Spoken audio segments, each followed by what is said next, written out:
and the touch of a world that is older. I hit the switch and check the number.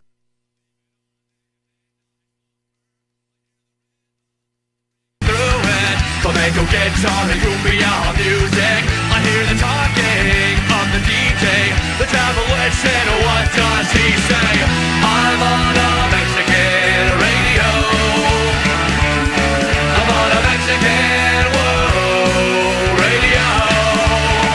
Yeah! Broadcasting live from high atop the J.P. White Building in downtown Roswell, New Mexico. It's Mornings with Mike Winters on 106.5 Roswell's Talk FM. Is that what I sound like when I talk? Now, here's your host, Mike Winters. And good morning, one and all. Welcome to Mornings with Mike Winters. I am he. That would be me, Mike Winters. Happy Friday, everybody. Yeah. Welcome back, Mike. Thank you. Oh, it just feels so much better on this side of the board. Everything go all right yesterday? No, it was fine. It was good. It was good show, but it's just, the pressure's on when you're over there, It's one of those, to be the man, you got to beat the man. I haven't beaten the man yet, so, Okay. Yeah, but no, Well, neither have I, yes. Yes. Where's this man we speak? You're the man. Oh. So, Thank you, but no. if I'm going to advance my career, me and you are going to have to fight in the field. All right. But things went well. We're going to do that deal where we stick up our hands with all the sticky stuff and then put our fists in Skittles and Blood sprinkles. sport. Yeah, Only, like blood hot shots. ours will be Skittles and sprinkles and things like that. Gummy bears. Kumite. Yeah. So, but thank you. Yes. I was out yesterday. I had my screening colonoscopy procedure yesterday. So. Yeah, we determined that because you've been a pain in our butt for so many years, you deserved a pain in your own butt. Well, I was told by the doctor that I had some polyps, but he didn't say that. He goes, they didn't look bad. They look fine. So I got them out and do the thing, and I guess they'll give me the full on. You're full of polyps spiel next week or the 3rd, whenever my follow up is. It was a good thing that wasn't more of an issue because trust me, the next camera they put in you. You don't want it. They call it Big Jim. But it wasn't a bad experience overall. I mean, good. Yeah, not something I want to do every day. I'd imagine, yeah. But it's not as bad as people make it out to be. Sure. I would say, like for instance, Tuesday I had to go get a COVID test before I had the surgery. So when I had the COVID test done. And of course, that was my first ever COVID test. I didn't, even last year, I never had to get a COVID test. You didn't ever test? I never took a COVID test. Wow. I just laid low and did my thing. I just kind of kept to myself. Yeah, it kind of, played with my action figures. It was fine. I did. And then I got my vaccine and then just skitty bopped around like life was normal after that. So, but I had to get a COVID test. I was negative, by the way. Okay, good. But it wasn't as bad as I thought. Like, I was expecting the worst, and then the lady did it, and I was like, that's it? That was not what everyone... That's what I was telling you. People who are dramatic make it out to be a big deal. Oh, they went so deep in my nose, and I had to sneeze, and I felt like they were poking my brain. It's really just a quick whoop, whoop, whoop, whoop, and we're done. Yeah, it was really nothing to really complain about. No, not at all. It wasn't... I mean, don't get me wrong. I wasn't like, yeah, please do that again. That was delightful. Oh, yeah. But, no, but it wasn't it tickles a bit. Yeah. But it's not that uncomfortable. I mean, honestly, I was fine after mine. Yeah. But yeah, as I was thinking about it, you were rather invaded this week.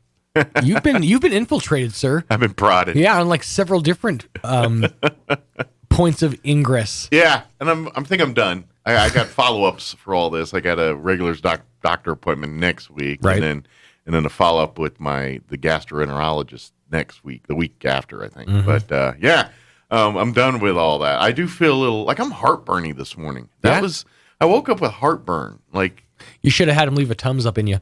Well, I did not expect that. Now I don't know if that's because I ate a lot of pizza yesterday. I was gonna ask what you obviously are back to the land of the eating. Yeah. So what was the first thing that you ate yesterday? Well, I wanted my post surgery meal to be I wanted like a stuffed pizza. Okay. So we got from Papa Murphy's one of the three meat or the meat lovers stuffed pizza, like big Chicago style jobber. That's what I wanted. I want a cornucopia of meat. Makes sense. So that's they say you should probably start slow. Well, that's what I want. Well, that's not the first thing I had. Okay. I got out of surgery. It was like 10 o'clock in the morning. Papa Murphy's ain't exactly slinging pizzas at 10 o'clock in the morning. That is true. So we went and I had me a delicious breakfast burrito with bacon, egg, cheese, beans, potatoes, green chili. I have a theory. And that was good. So you went ahead and loaded yourself down with all the acid yesterday, and you're wondering why you're a bit heartburny today. Yeah, probably. Breakfast burrito for breakfast, nice stuffed crust pizza for dinner, But for some reason, I'm a little bit acid reflux. Yeah. But, I normally take like a Prilosec thing, and that keeps that from happening. Mm-hmm. And, now, I didn't take one yesterday morning, but I took one yesterday evening, and I just surprised me. That's all. Yeah. I'm going to do it a little bit this morning. And I'm not really in any position to talk because I literally had 2 microwave burritos covered in Cholula last night for dinner. So, You know what I didn't have because I was saving it for today? McDonald's. Oh. That's today. Nice. I was like, you know what? I'm going to not have McDonald's. There it is. Yesterday, so I could have it this morning. So, nice. Yes, big thank you to McDonald's, as they do each and every Friday, kind enough to provide us with delicious breakfast treats. I haven't had a chance to go through the bag. I do have my iced tea. Major bag alert, got that bag. So iced tea. This was my beverage of choice yesterday. Was it? I drank 3/4 of a gallon of iced tea yesterday. Nice. Yeah. So you kept yourself hydrated. Yeah. I'm trying to say. Yeah, but that and water. That was honestly, dude. When I was doing the whole keto thing, unsweet iced tea is like my favorite thing to drink now. Yeah, it's the best ever. I mean, I know you do a little sweetener, but yeah, just the unsweet straight.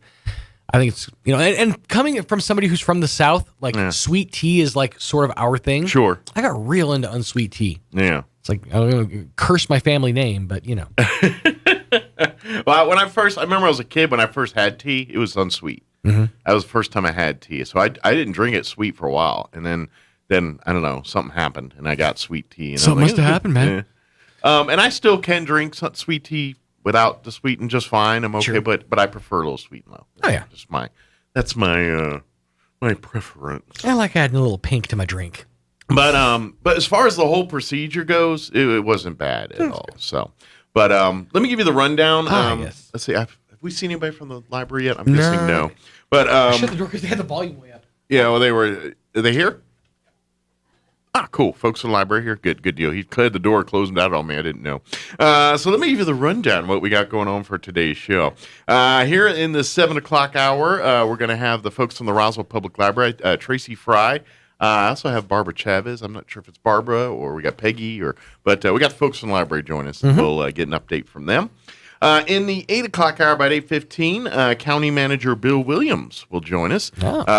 We're going to talk about the ICIP meeting and all that good stuff with the County Commission and all that.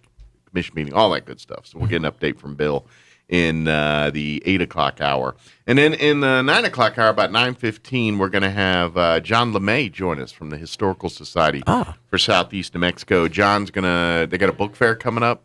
If you are a collector of rare and antique books, once a year they do a big book fair where we got doubles of things and stuff like that they sell off to fundraise for the Historical Society. By the way, we've had a lot of problems. We need your money. That's right. Between the roof, the foundation, the other roof. It's been a rough few months. The trees, the whole nine. It's been an expensive year, and they could really use your help there. So we'll talk about that, and got a fundraising event in the fall. We'll get all that stuff with John here in a little bit. Plus, we'll have all of your hourly features that include local news, your town hall news, and whatever else we can come up with for today's show. So you missed the whole Ballad of Sunny in your excursion. I saw the pic online on Facebook. That man in that little room right there, he's a wizard. Tell you, he's a magic man. He somehow got this Sunny to balance on the head of that Sunny while also holding a pencil. You saw the picture. I did see the picture. In glorious 3D, might I add. Yeah. But that he was able to do that, I was astonished. And he just got up, took a picture, and then walked away. I'm like, yeah, I guess it's like, real men don't look at explosions. Real men walk away while they're exploding. Yeah, that's what he did. Like Iron Man. He said it, and like as it was like balancing, he just walked away. All right. Well, if he's a real wizard, he could have done that with his wand. Just saying. Flourish. He could have done one of those levitatus, something or other, and then. Yeah, I probably could have done it with a wand, but in the realm of us muggles. I mean, if like you came in, like all that was impressive, but you start off saying he's a wizard, so I'm like, well, of course he's a wizard. That's not a big deal. How about a man wizard? I don't know what do you call man? What do you call angels without wings? Isn't a man wizard a wizard? Yeah, I guess. Like witches and wizards, right? Yeah, or warlocks. Witch. Yeah, you're right. Well, where's warlocks come in? How about this? That man is a superhero, right? Without a cape. Harry Potter confused me. I'm not sure if there's wizards or warlocks or witches. I think warlock is a bad wizard. I think that once you've decided that you're going to use your magic for ill-gotten gains, at that point you're a warlock. I'm not sure exactly how they gotta sort that out. At the I don't know meeting. what the hierarchy of wizardry is. Yeah, they gotta sort that out at the because next meeting. You can have man witches, right? That's what I'm saying. Yeah, they're delicious. They come with meat. I walked right into that one too. You put them on the bread. A sandwich is a sandwich, but a manwich is a meal. You remember that, all right? That's right. All right, it is 7:16. Here's your weather, because why not? It's kind of sprinkling too. So yeah, let's just tack on to the other weirdness today. I'm meteorologist Steve Hamilton with your Pecos Valley weather. A little bit of that monsoon moisture will be coming into eastern New Mexico, so we could get a few afternoon showers or thunderstorms today. Otherwise, partly sunny and going up to 90. Maybe an evening shower and then partly cloudy overnight with upper 60s, and then sunshine tomorrow. Our afternoon high in the low 90s, but scattered late-day storms are possible. Sunday looks about the same, high near 90. That's your latest forecast. I'm meteorologist Steve Hamilton. Thank you, Steve. Currently 71 degrees here in Roswell. Humidity is at 63%. Winds right now are out of the southwest. A little breezy, 14 gusting to 21. For today, we do have a 30% chance at some more rain. Was it still spitting when you guys were coming? Yeah, it was. When I live over by the Eastern New Mexico Medical Centers. When I left this morning, it was a full-on sprinkle, I think, at that point. Like almost, not quite downpour, but a heavier sprinkle. Enough to where I could hear it on my roof. And then I got out there, and I was like, wow, this is weird. But it got lighter as I drove kind of downtown, and then it was barely spittling when I got here this morning, but it kind of felt like it was picking up its spittling. But anyway, we got a 30% chance of some kind of rain today. Partly cloudy. Expect a high near 90 with winds out of the south, 5 to 15 miles per hour. Chance of rain is at 30% for tonight as well. Mainly before midnight, mostly cloudy. Overnight low of 68. South winds 5 to 15 miles per hour. Looking at your weekend on Saturday, there's a 20% chance of showers, mostly sunny. High of 93 expected. South winds 5 to 10. Saturday night, we're looking at a 30% chance at showers, mostly cloudy. Overnight low of 71. Sunday looks like our best chance. 40% chance of rain on Sunday, mostly sunny. High of 94. Winds will be out of the southwest. Looks like about 5 to 10 miles per hour. And then next week, when you start your work week back up, it says pretty much, at least through Thursday, like a 20% chance of rain every day. And then upper 90s on Monday, Tuesday, Wednesday, mid-90s on Thursday. So warmer with like a 20% chance of rain pretty much all next week. All right, it is 7:19. Let's do this. We're going to take a quick 2.5-minute commercial break. And then on the other side of the break, we're going to have the ladies from the Roswell Public Library join us, and we're going to give you an update on all the things happening there. Of course, I'm guessing, we're probably wrapping up some reading program. We're like in the last final stretches of that and everything else. I know it's hard to believe that, but it seems like it just started like a week ago, but we're doing all that. So we're going to talk about that and everything else here on the other side. Don't go away.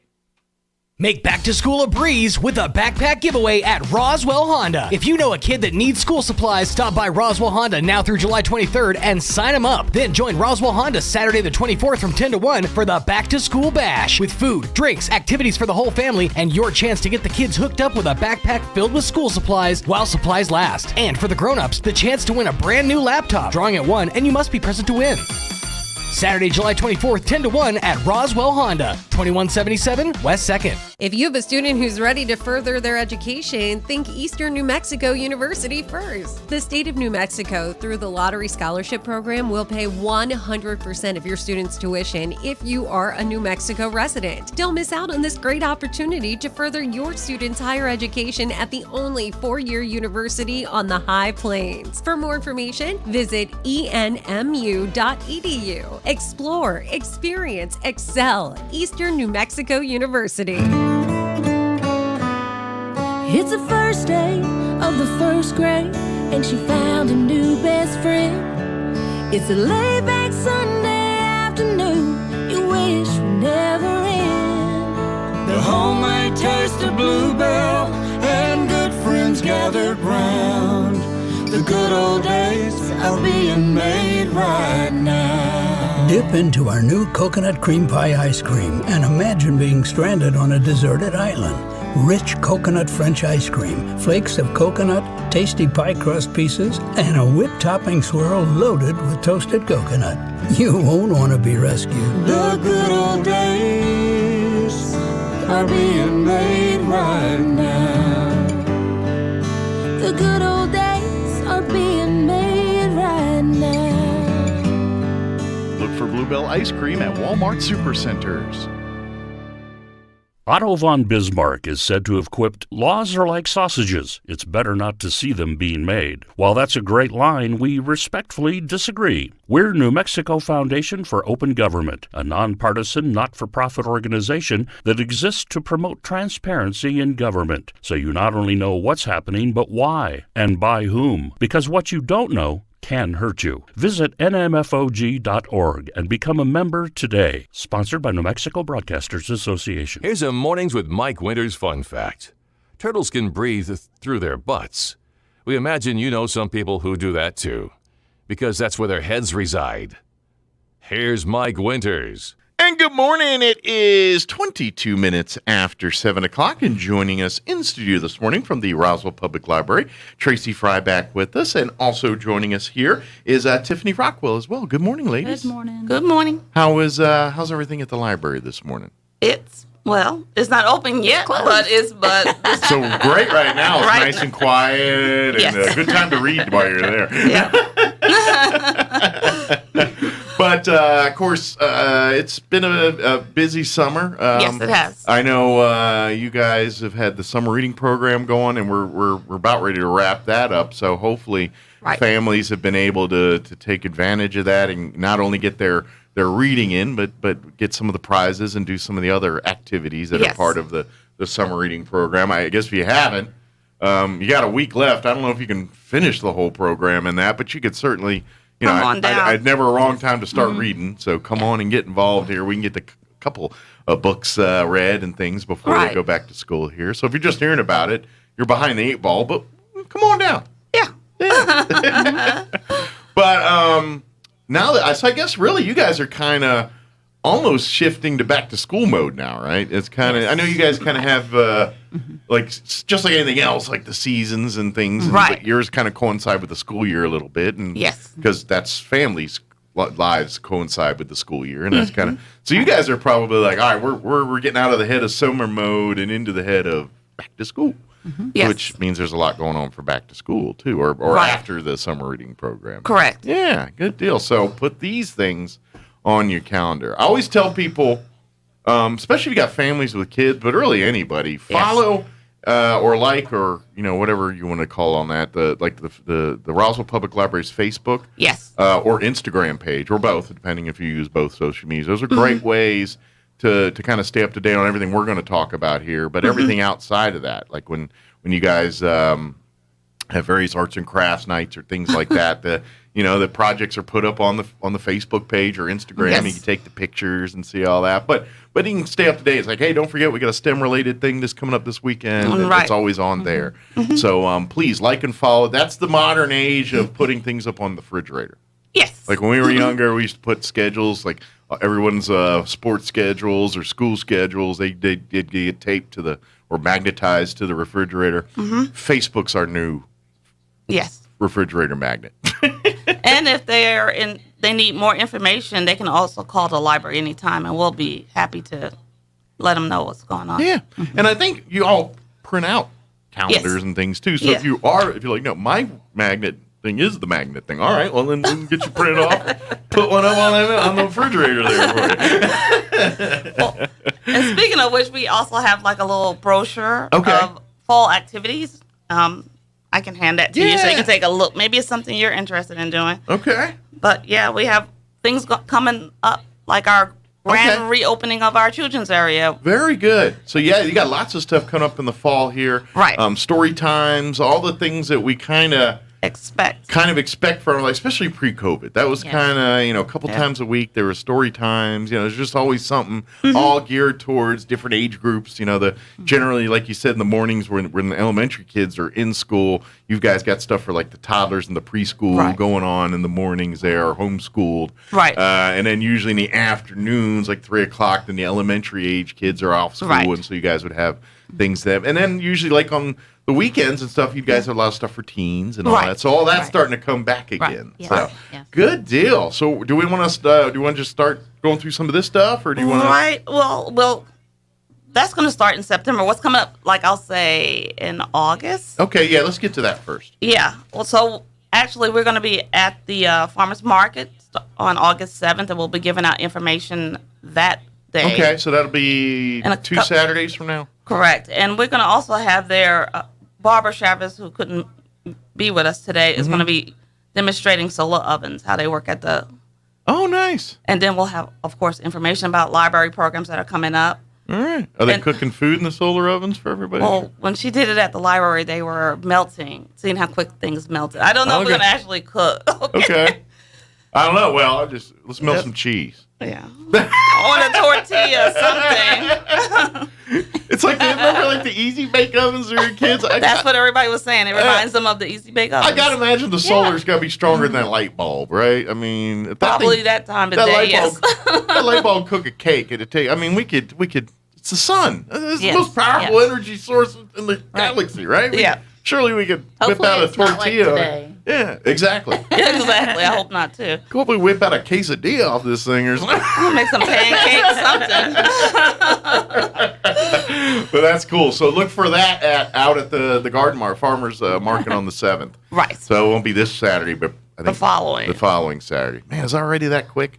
Yeah. Golly. And then we have the grand reopening of the children's area. We even have invited the mayor to be there for our ribbon cutting. Okay. And we're gonna, have a costume character, I should say. Okay. And she's pointing to me for a reason. And we'll have balloons and games, and so that should be really fun. Just kind of welcome the kids to the new kids section here, right? The remodeled, revamp. Now this was this a lot of this from the damage to the water stuff they had? Right. This is correct. We're finally, I know, like, even prior to that, you guys were kind of tweaking and redoing the kids section a little bit. This just kind of forced your hand a little bit and said, we're going to have to fix it sooner rather than later here. Yes. So this is great news. Because it was weirdly timed. Because COVID hit, and then like a week or two later, if I remember it, that's when the pipes burst and everything. It was just, pardon the pun, but when it rained, it poured, and it literally did that here. And So now we are a year later. We're back to less COVID stuff, which means we can have more activities in there. And it just so happens that, hey, while you're here come check out the new kids section. We got it all fixed up and new, and which I'm guessing too. That kind of gives you a chance to kind of tweak it to work a little bit better in your favor. You know what I mean? I'm just guessing, like, education, everything, ideas and how we do things change. Right. When that kids area was originally designed, the conceptually how we do kids areas probably is a little different thinking now than it was when that was originally designed. So now you're like, hey, back then we thought it was good to put the teen books with this, but whatever. We know to separate the teen books away from the children's books now. Now it's kind of like, well, now with the little kids, if you make them like a little cubby area, they're going to be more apt to read in there. So we're going to, kind of like if everybody ever goes to the Artesia Public Library, they built that thing, 5, 8, 10 years ago, whenever that thing was built. It's a beautiful facility. And now, granted, they have help, so they can build really cool places, look like arcs and stuff like that. Right. We're relying a little bit on city funding, but anyway, what I mean is they create spaces over there, and that's kind of when they built that was kind of the ideology at the time, and now you guys can incorporate some of that here because hey, burst pipe creates an opportunity. Let's do that. So, but come see it. And we're gonna actually down the road. We don't have it yet, but we're gonna have a boat in the children's area. But everything is still evolving. We're still adding things in. Sure. And we also have a artist named Taja. I believe that's how you pronounce her name. Forgive me if it's wrong. Okay. And she's doing a skyline of Roswell so you should come over and check that out. That's pretty cool. Like a mural or a painting, whatever you call it. That's cool. Yeah, it's a mural. Oh, cool. So that's pretty cool. And she also did the Four Seasons. The Four Seasons on these on the pillars. Okay. On the pillars in the children's area. It's really cool. That does sound cool. Yeah. So come see it. Yes. Come check it out. Come explore the children's library and Really quite beautiful. and bring your family or adults. You're coming. You don't have to pick out a book from the children's side, but come check it out and then head over to the adult section and pick out a book. Many adults have just gone over there to look at the artwork. Yeah, sounds like it. That's that in and of itself. Mm-hmm. Maybe would they frown upon you if you grabbed a newspaper and sat over by Absolutely that section not. just to? No. I don't know if you're like, There's I don't have many any kids here. I there's just many want to look at the comfortable mural. Well, we have our eyes on you, so. Make sure you just keep reading your paper there. But and of course, one thing I want to mention for families here, especially that I know you don't want to say this yet, but you're going to be gearing up for back to school in a couple of weeks here and everything else. Mm-hmm. Don't forget the library is a great resource to help with tutoring and all that. Your library card that, if you're a member in good standing with that, not only do you have access to everything inside the library, but all of its online services and that as well. And through that, like if you need help with tutoring, if your child needs extra time on particular subject. I mean, they go from elementary up to college level tutoring in there. This is all resources available to you free of charge. Just by picking up and being a member of the Roswell Public Library. And we also are offering free printing for homework assignments only for children. Great. So if they got to print off stuff and you're like, we don't have a printer, don't have a printer at the house, or don't want to pay a couple bucks copying and all that other mess, or going to one of the stores. Exactly. Library, come and help you do that stuff. As long as it's for schoolwork. Correct. And they can tell you the difference. Like if you look out and it's for a dance tomorrow night, we're going to sniff that one out. You have to pay. It's like announcing a dance at your house on Friday. It doesn't feel like homework to me. And I think they would even probably print it out. They would just send it out through their on their phone. You're right. I'm doing Facebook. old school. I just showed my age, didn't I? We print out a flyer for a party. We just get on our text thing or Twitter or whatever. Sorry, I got old school on you, man. Sorry about that. But no one's trying to slip that one. But if you need copies, it's free here. What else we want to mention?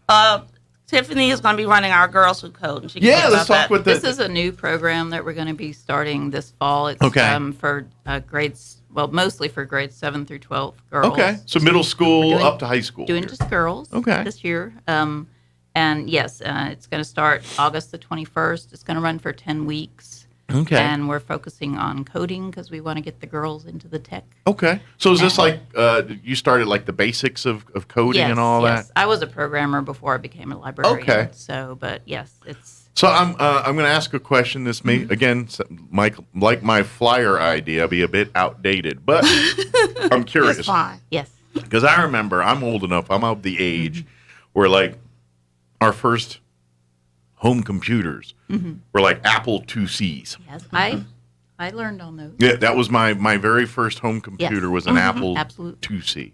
Yes.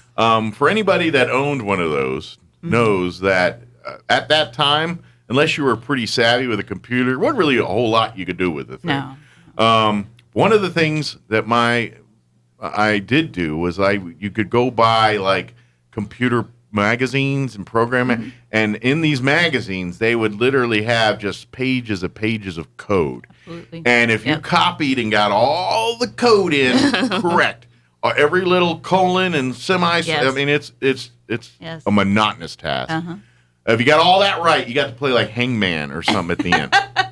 Yes. And that was Yes. kind of it. They give you the code. It's like, Yes. do all this code, and at Right. the end you can play Hangman. Yep. Yeah. My first one was Pythagorean theorem. Okay. Which was super fun for a middle school student to learn. It's like, oh, yeah, this is exciting. Yeah, we're talking light years away from the Oregon Trail and all the ones that people talk about now. Right. But, I mean, do you go that basic where they're going into the DOS and doing that kind of thing? Or is that these are too old? Yeah, these Okay. are more entertaining. Like this is this is Scratch. It's something called Scratch, but Okay. it's more like sentence structure where they just connect. It's pictures almost. Where Okay. They just it's they just connect and they like one of the ones that I was testing them out, and you can do like it's almost like a comic almost. Where it's a dinosaurs and they play on the screen. Okay. It's pretty Okay, fun. so it's more advanced and Oh, yeah. modernized. Yeah, but yeah. I didn't know if... And it only takes like maybe mine that I'd created was like 30 minutes. Okay. And you're done. And then I didn't know because like even Windows and things aren't even DOS based anymore. So I was like, I didn't know if you still had to do the DOS style things Yeah. to get anything done, or if Yeah. it's a whole other ball of wax. Scratch was actually created by an MIT like class or Okay. something. But yes. Gotcha. they're- So it's way more, which makes sense. I mean, I would Yes. hope it would be. We still aren't. It's much more user friendly. Yeah, I mean, it'd be like saying, "Yeah, I still don't have a crank. I've got to turn it to get my car going." And I certainly don't want to go back to that time. Yes. They've advanced. But there's like YouTube videos of like preteens that Are do creating, Scratch doing and this stuff. love it, and they just do it for fun. That's great. And then I guess that's kind of the basis for everything else. So if you're getting that down, then in theory you've got the core fundamentals of writing a game Right. or writing Yes. any other software program or something like that. Really cool. Now, again, this is for girls 7th grade through 12th grade. Yes, that's correct. It starts August the 21st. Okay, it's just going to come run for 10 weeks. So they can just come by the library and sign up there. and, Actually, they can go to the website that I've got listed on here. It's hq.girlswhocode.com. okay. And if they use this code, the code is NM36172. That's Okay. specific to our library. Okay. And they can sign up online. Perfect. Is there a link on the Facebook or Instagram pages yes, they can go to? It's on Facebook and it's on our library website. Okay, so Okay. you can find the link pretty easy there, and if you can't find it, just call the library, and they'd be happy to absolutely. guide you to that. But sounds pretty good if you're a lady that 7th grade to 12th grade and would love to learn more about computer programming and software and really. All of that inner working, and that'll give you a good foundation, and then you can start your formal training if you want to pursue careers and things like that, or if it's just for a hobby. Or I would even and think, we're going to do more than Scratch, so it's not just Scratch. well, and here's the part that I don't think folks should realize here is regardless of where you are in your passive career pursuit, whether it's to be a dancer or an engineer or a mathematician or start your own business, whatever it is, making widget A, B, or C, or whatever. Right. Regardless of any of that, all these skills Right. translate and are useful in that because I don't care where you're at in life and what you're doing in life.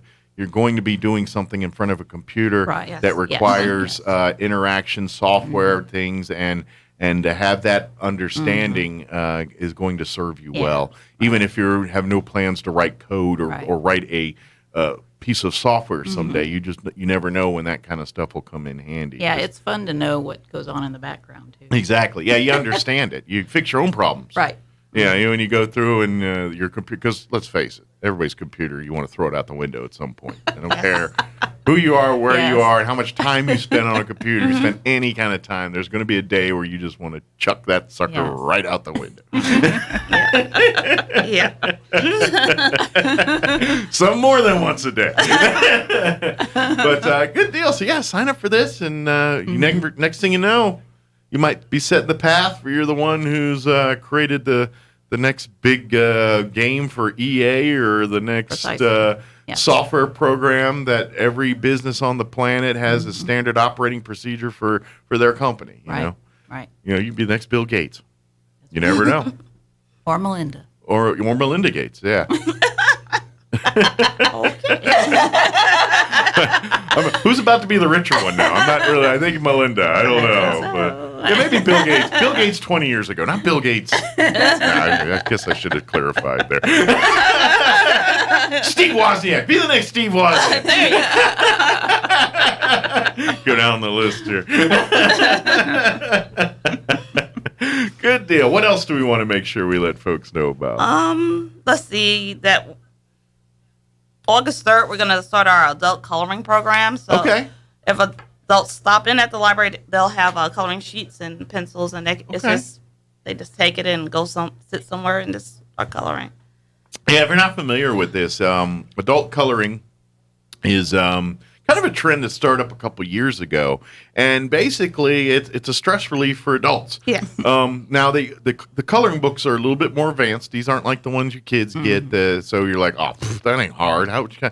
No, these require a little bit more attention to detail and coloring skills. But the whole thought behind it is it allows you a chance to just focus on coloring, de-stress, just a way to kind of help you, and who knows, maybe you turn it into a hobby or a thing that's something you do the rest of your life. But if you'd like to try it, library's a great way to do it. You don't have to shell out all the money because it's free. Yeah, it can get kind of expensive buying all the equipment the first time, and then if you do all that and you're like, well, this is not my cup of tea. Well, you just wasted a bunch of money. The library, you come out, try that, and you're like, you know, maybe color a picture or two, and then you're like, hey, you know what, I kind of dug this. Then invest some money in your stuff, you know, turn it into a social thing. That's kind of, I know in years past, before COVID, when this was kind of a weekly thing, it was just as much a gathering of people as it was a, hey, we're here to color. It was more meet, it was make more some of friends. a socialized thing. Kind of like Legos. Yeah. Legos and coloring books seem to make friends, and I don't care what age you are, what group you are. Put a pile of Legos or a bunch of coloring books on the floor, people just gather and have fun. Lego's coming later in the fall. It's coming. Just saying. There you go. You want to make friends, coloring books and Legos. Yes. And cheese sandwiches, and everybody's happy. Yeah. So our coloring thing is going to be Tuesdays from 5 to 6:30. It's every Tuesday starting August 3rd. So. Excellent. So anytime, you know, can't make the first one, just come to the next one. Yeah. It's going to be a monthly thing, and it really is. It's going to be weekly. Or a weekly thing, I'm sorry. It really, I know some people kind of like, oh, really? Especially men. I'm sure a few men are like, come on, coloring book, wait, we 7? What are we doing here? But, you know, it is kind of fun. I mean, to be honest, I love it because if you're kind of creative or have a creative, like, desire, but your desire doesn't match your skill set, if that makes sense. Yes. Like, I like creative and being creative, but I can't cut a straight line or something. You know, I don't have the skill set. Coloring, like, it kind of gives you, because it gives you a guide. You get it, and by the end of the day, you feel like you've made something creative, and so it's great for all skill levels, whether you've got that ability or you just, you know. Oil and water makes mud every time for you. Just happens to happen that way. You know, I get you. I'm one of those people. Yes. No matter how right you think you do, it just doesn't come out right. So. Yeah. What else do we want to mention? The only thing we want to, we're pretty much done, but I just want to remind everybody, August 28th to come for if they can. It starts at 11 a.m., the grand reopening of our children's area. Mark it on your calendars. The 28th, there's going to be all kinds of fun activities, fun stuff. Bring the whole family. Come out and, you know, we'll talk more about it as we get closer because we're still a little over a month away from that. But yeah, put it on your calendars. The grand reopening of just in time for back to school here. I think we'll be in school a week or two by then. But by then, you're probably really ready to, all right, let's get the kids to the library now. And so come out for the grand opening and everything else. And pick your spot. I think that's kind of, you know, I like when you come back in the new, I think like kids, it'll be regulars. They're kind of going to be out scoping their cubby or place of where they can kind of go hide and read. Right. Which is where you need. Yeah. So. Excellent. Again, if you have any questions, don't hesitate. Come by the library. Follow or like the Roswell Public Library on Facebook or Instagram, or go to their website. You'll find a link to the city's website, roswell-nm.gov. But I never remember the actual website for the Roswell. It used to be like something 405. I know they've redone all that. So I don't know. Just you can Google. If you Google Roswell Public Library, Roswell, New Mexico. Put the NM in, unless you want to learn about the Georgia Library. Exactly. Which is fine. It's a bit of a commute to get any books. But learn about their library. But I learned a lot about their police department. I've learned about some of their parks. I've learned a lot about Roswell, Georgia. I feel like I know a little bit about that place. Just a little. Never set foot. But please, follow that. Like I said, we got about a week or two left of the summer. The summer reading program going on. I know we're a little late to complete that, but if you got some family trips or something coming up, let's get your kids reading. The more they're reading this summer, the easier it's going to be when they go back to school here in a couple weeks. So hopefully they've been reading regularly throughout the summer. If not, let's start getting them in, pick up a book or two, and let's see if we can get them reading a few books here this week, or at least, and then, getting them into that mindset of that again and helping them out with that, because it's especially the younger kids when they're in that fundamental developing these reading and writing and those basic skills. There's so much time's lost in those 2 months that they're out.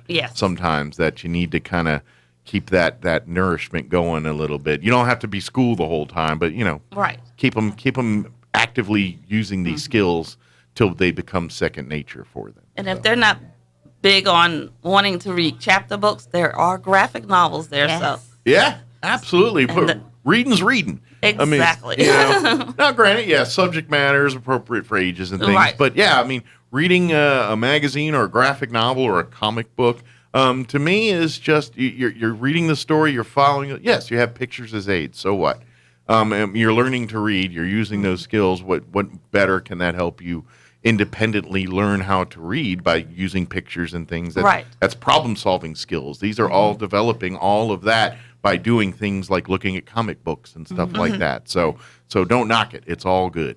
So awesome. Anything we missed? Anything we wanted to share? No, I think we covered it all. And then don't forget, ladies, if you wanna learn coding and tech things here, sign up. Again, it's for girls, 7th grade up through 12th grade. You'll find links at the library's website.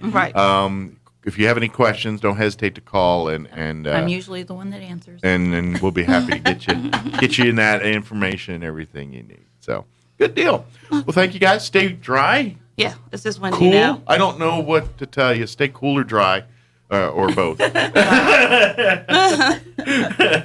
And we'll see you guys next time here. All right. Okay? All right. Take care. Take care. Have a good weekend. You too. All right. It is 7:48. Let's pause for news and weather and your business update. Don't go away. Now for a Pecos Valley news update. I'm Jared Cirillo. New Mexico Governor Michelle Lujan Grisham and top health officials are closely monitoring the increase in COVID-19 cases, but there was no indication Thursday of whether officials were considering reinstating any public health restrictions to curb the spread. The state health department reporting Thursday that another 273 cases were confirmed, marking one of the highest daily totals in several months. That topped the 271 cases reported the day before. Federal education officials are approving New Mexico's spending plan for recovery aid, clearing the way for another $327 million to be distributed to the state. The money intended to help the state education department sustain safe operation of schools and boost learning opportunities, particularly for students who have been most affected by the pandemic. New Mexico already had received more than $650 million in emergency education funding. You're up to date. I'm Jared Cirillo. Should social media be held accountable for publishing false, defamatory, and even libelous material, just like newspapers, radio, and television? I'm Kim Commando, brought to you by Simply Safe. Let their award-winning security system and highly trained experts keep your family safe. Get a free security camera at simplysafekim.com. Letting users post anything about anybody dates back to the Internet's beginning. It's called Section 230 of the 1996 Communications Decency Act. Virtually all of the garbage found online is simply because no one can be sued. No one is accountable.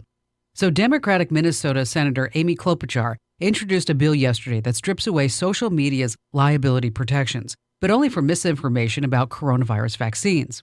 This gives the government total control over the virus narrative. But why stop there? Why not repeal all of Section 230 so that anyone who's damaged by false and libelous postings online can also sue?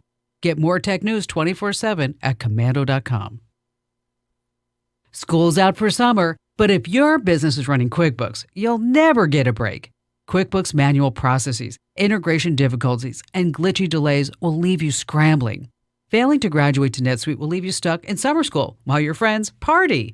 NetSuite by Oracle is the #1 cloud financial system, no matter how big your business grows. With visibility and control of your financials, inventory, HR, e-commerce, and more, NetSuite is everything you need to grow, all in one place.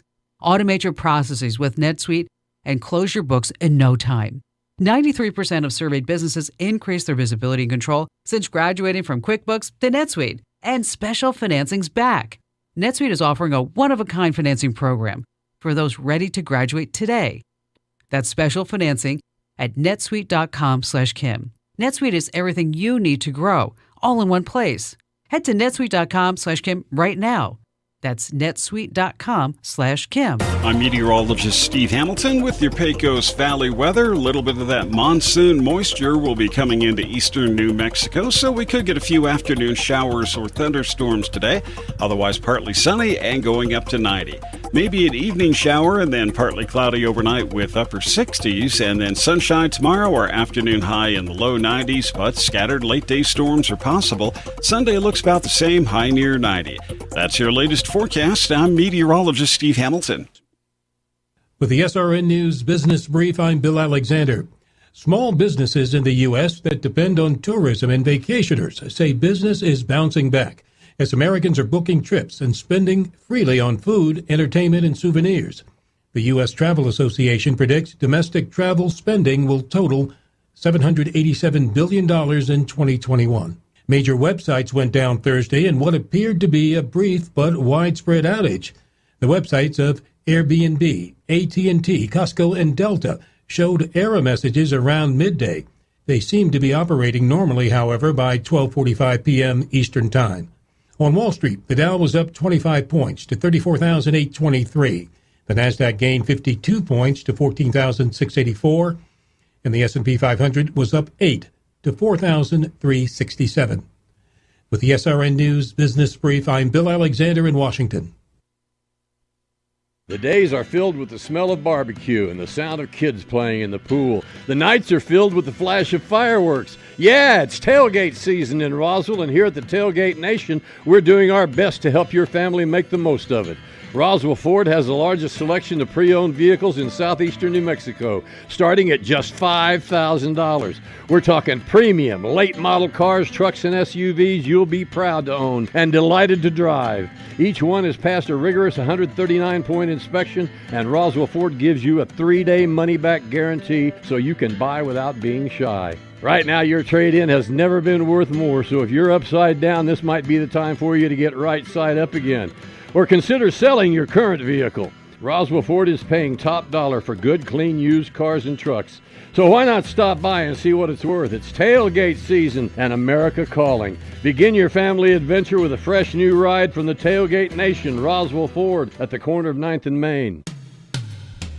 It's an old story. You go on vacation, you relax, you have a good time, and then you come home to a world of disarray. Your mail is backed up. You have 100 messages on your voicemail. Your lawn is 3 feet tall, and your pool has developed a nasty algae problem. Well, the good people at BioGuard can't solve all your problems, but they can help you with your pool. So before you go on vacation, stop at Mays Lumber at 115 South Virginia in Roswell and ask about their special vacation plan. BioGuard has a wide variety of products that will find algae and take care of your pool. So when you come home from your vacation, you can depend on your pool to relieve your stress and not add to it. Because BioGuard guards more than your pool. They guard your time, your vacation, and your peace of mind. BioGuard at Mays Lumber, 115 South Virginia in Roswell.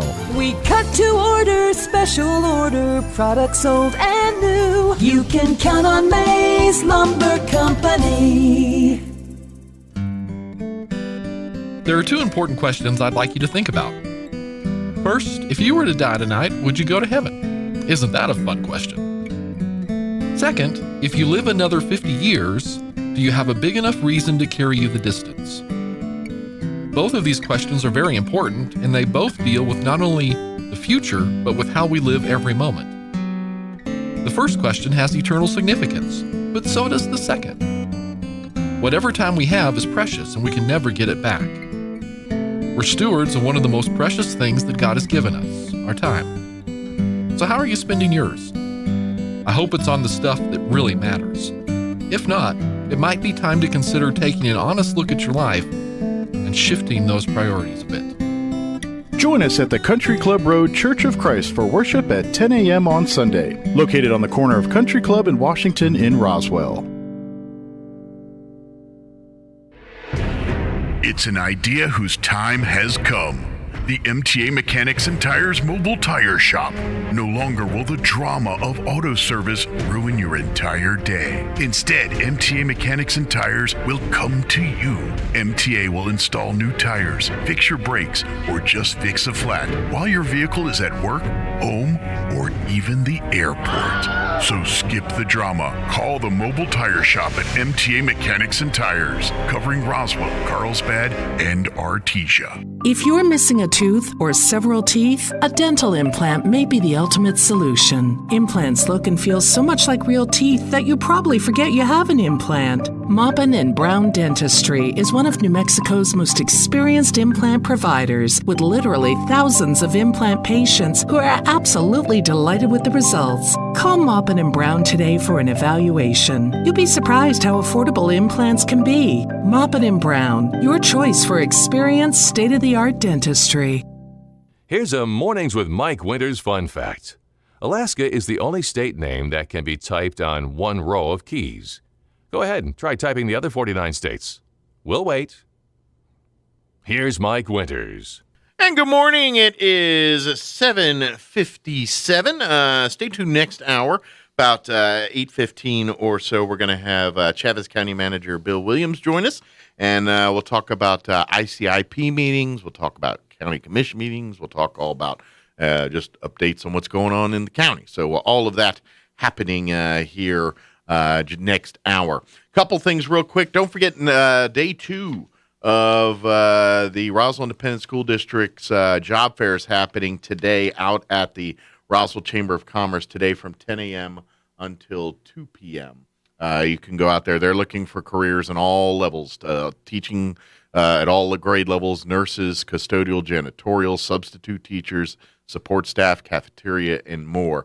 Apply online at their website, risd.k12.nm.us, or bring your resumes. Come on out today, beginning at 10 a.m. till 2 p.m. at the Roswell Chamber of Commerce, 131 West 2nd. Also, don't forget tomorrow is Main Street Roswell's Farmers Market beginning at 7 a.m. tomorrow till 11. Great fresh produce beginning at 7 on the Chavez County Courthouse lawn. You may have noticed this beautiful quilted wall art that's hanging behind me here for those watching the video. That's American Legion Post 61 family. They built, created, crafted this beautiful, awesome quilted wall art. You can kind of see that if you notice the 4 stars in the corner, those we had a flag retirement ceremony back in June where we retired a bunch of flags. Those stars were taken from those retired flags and made a part of this wall decoration. But anyway, American Legion Post 61 is auctioning off. It'll be in October, the auction. But you can get tickets for $5, and you can get them tomorrow. When you're out at the farmers market, they're going to have a booth set up. They're going to have this out there, which reminds me I got to get that to them today, this thing. And then, of course, you can make a bid on $5, buy a bunch of tickets, and then they're going to do the drawing here in October. But if you'd like to own this beautiful and help out the American Legion Post 61 at the same time and their family, all that money, they go towards programs, scholarships, all kind of stuff. So it's a good thing that the money goes towards. But $5, but you got some time. But get your tickets tomorrow and every Saturday here at the Farmers Market. All right, we're going to pause for news. We'll be back on the other side. Don't go away. Roswell's home for talk radio is 106.5 FM, KEND Roswell.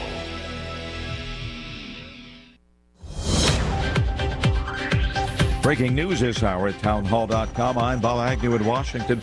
The Tokyo Games have arrived at last after a year-long delay. Japanese are deeply divided on whether they should be taking place in Tokyo. Protesters walking toward the Olympic Stadium chanting, "Cancel the Olympics," carrying banners reading, "No to the Olympics in Tokyo," and "Olympics kill the poor."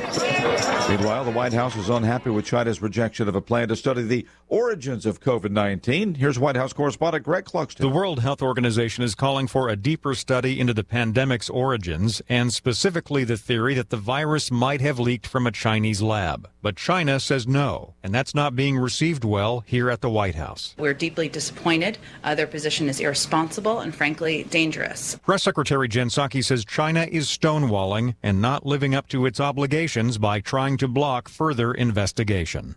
Greg Clugston, the White House. House Speaker Nancy Pelosi says a committee investigating the January 6th riot at the Capitol will do the job it set out to do, even though Republicans are refusing to take part because of her exclusion of some Republican members. Minority Leader Kevin McCarthy. I don't think anybody in America, I think even your viewers understand what a sham this committee is and how politically driven. For her to pick and choose who can serve on. Mississippi petitioning the Supreme Court to overturn Roe v. Wade. Republican Attorney General Lynn Fitch made the request in written arguments filed Thursday. A 6-3 conservative majority said in May the court would hear arguments later this year over a Mississippi law that would ban abortion at 15 weeks. Abortion rights advocates say the case threatens access to the procedure across the U.S. That is correspondent Ron DeRockstra reporting. Things are doing well in Wall Street in early trading. The Dow Jones Industrial Average up by 132 points, and NASDAQ up by 39. More on these stories at townhall.com. Hi, I'm Karen, owner of Lone Star Transfer. Now that life is returning to normal, let us help you get out of your unused timeshare.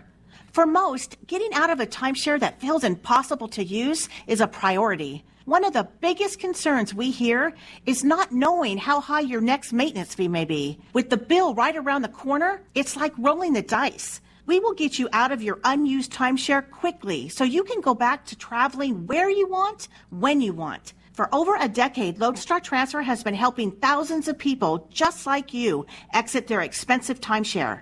We have an A+ rating and hundreds of excellent reviews with the BBB. We guarantee the release of all liability to your timeshare in writing and in a specific time frame. For the best customer service and a free consultation, call 844-284-4860. That's 844-284-4860 or online at LoneStarTransfer.com.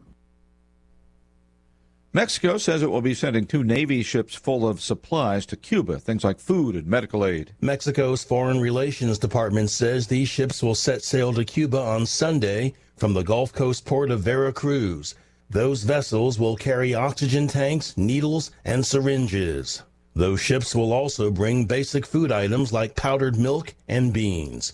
Thursday's announcement came on the same day the U.S. government tightened sanctions on Cuban officials. That's Andrew Stewart reporting. Mortgage rates down again. And that's due to worries about the surging Delta coronavirus variant and the worsening pandemic in hotspots around the world. Mortgage buyer Freddie Mac says the average rate for the 30-year home loan dipped to 2.78 from 2.88% last week, down from its peak this year of 3.18% in April.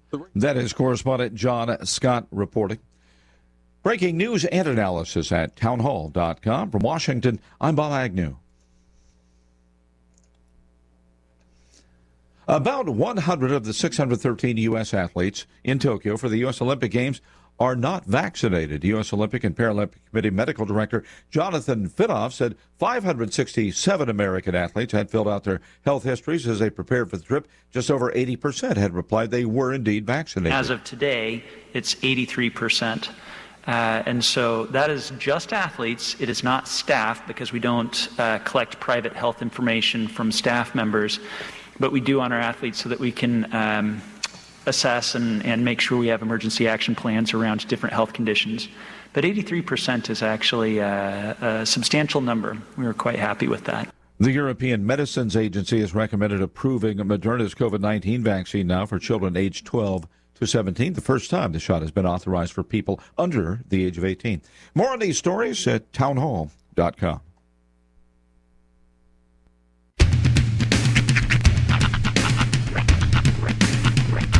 What in the wide world of sports is going on here? I promise you, whatever scum did this, not one man on this force will rest for 1 minute until he's behind bars. Now let's grab a bite to eat. Yeah, come on. I feel the hot wind on my shoulder and the touch of a world that is older. I hit the switch and check the number.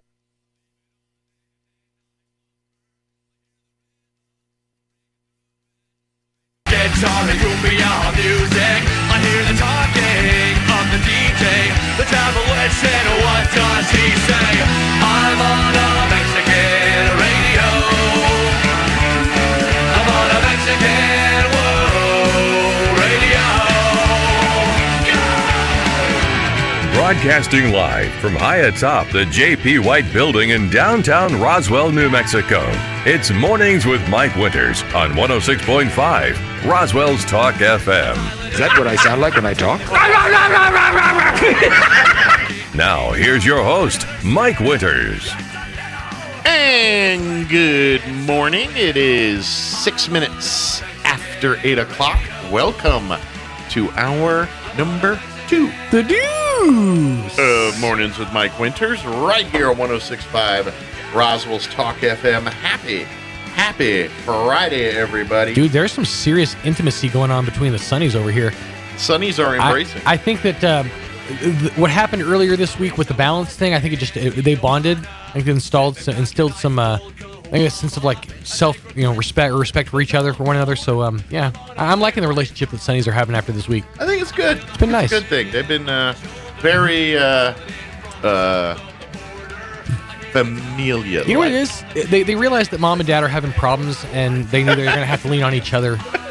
Mom and dad are having problems? Yeah, mom and dad are having issues, so they knew they had to lean on each other moving forward to they knew that they were going to have to be their own support system.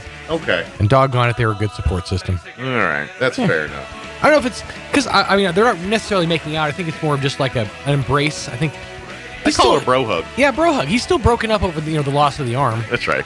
Mm-hmm. Well, if he been wearing his seatbelt properly.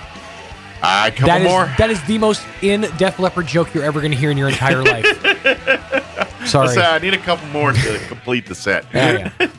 Hey, I do want to pass some information along. Please. I got a weather statement that came in. Right. This doesn't impact Roswell per se, more rural Chavez County. Gotcha. So, but at 8:03 this morning, Doppler radar was tracking a strong thunderstorm 19 miles south of Mesa, or 23 miles north of Roswell, moving southwest at 20 miles per hour. So it's kind of heading towards us, though. Yeah, but they don't think it's going to hit Roswell proper. Okay. I don't think. Dime-size hail and winds in excess of 40 miles per hour will be possible with the storm.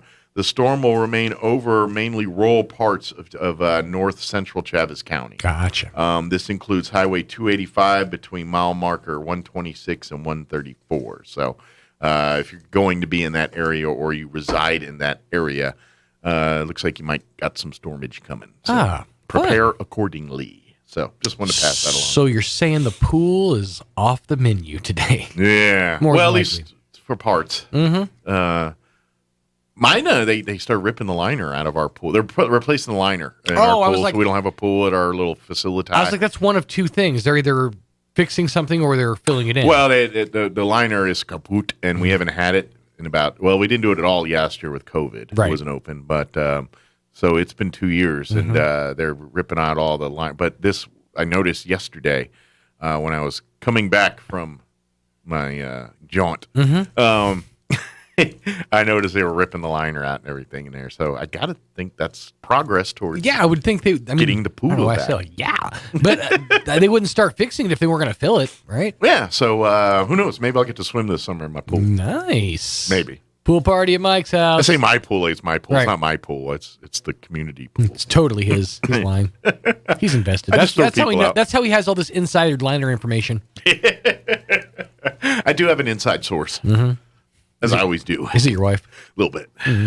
Don't worry about that. No, you know what? I understand. When you're a member of the HOA, you gotta abide by the rules and yeah. My wife is on the Gestapo team there that goes out. That's gonna mess you up a little bit. I mean, if you really mess up as a husband, She can technically evict you.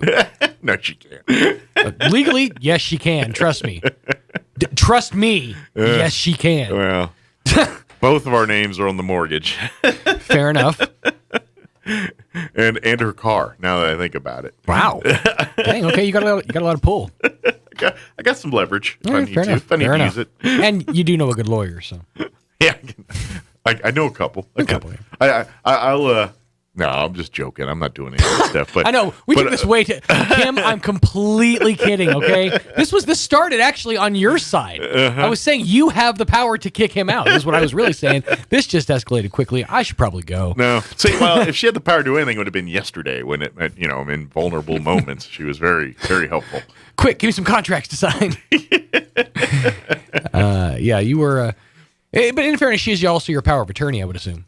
Well, she's my wife. If you're incapacitated. Yeah, if so anything happens, she's got full carte blanche to tank a everything. whole suite of things that could happen. Yeah. So, County Manager Bill Williams is going to join us this hour. Yes. And maybe I haven't really got the chance to tell stories about yesterday yet. Little bits of here, but I'll sprinkle them in throughout the show as I get chances. Maybe choose a better phrasing for that. Hey, to be honest, there was nothing sprinkling. No, I was going to say, I don't think I'm going to have enjoyed chocolate sprinkles for quite some time now. Sprinkle was not a term I would have used in my past 2 days adventure. No. No? Sprinkle, no. Splatter, no. It was interesting. What do you dream about? I mean, because you were unconscious, right? Yeah. Did you dream at all? Do you? Remember? I don't remember. What goes through the sleep-addled mind? All I remember is like okay, so I remember the leading up to the surgery. They wheel me into the room at which the procedure is going to take place. Right. And so they have you. They're very. They do a lot of security. Like they ask your name 12 times, and they look at your little thing just so they don't accidentally operate on wrong people. I guess that's why they do all I've these seen enough things. episodes of Scrubs to know that mistakes are made. So they have a very stringent protocol on all that kind of stuff. So they do that as part of it. But I remember it being in the room right before when Dr. Rideout, he's the doctor who did the actual colonoscopy. Mm-hmm. He's the last one to come in. So they have the rest of the staff get you ready while and then he rolls in and it's like, all right, let's get going. And so the staff's kind of got me prepped up. They got the IVs hooked into me. They've got me in the position, which is laying on your left side, kind of in a fetal with your knees up and How all I that. sleep. Yes. Yeah. Oh, by the way, you're in the robe with the back exposed. Fun. It was a good thick robe though. Yeah. Thank God my wife was there because it was completely unbuttoned. So I was sitting there butt naked trying to figure out how to button this stuff. She goes, "Give it here," and then let me. It's fine. So I imagine a room full of people behind you. It was a teaching hospital, so there was probably 3 people in the stands. I hope not. No, there wasn't. But so anyway, I get in the so I'm laying there in that position, and I remember the anesthesiologist. She's talking to me and telling me what they're going to do before I get passed out and all that.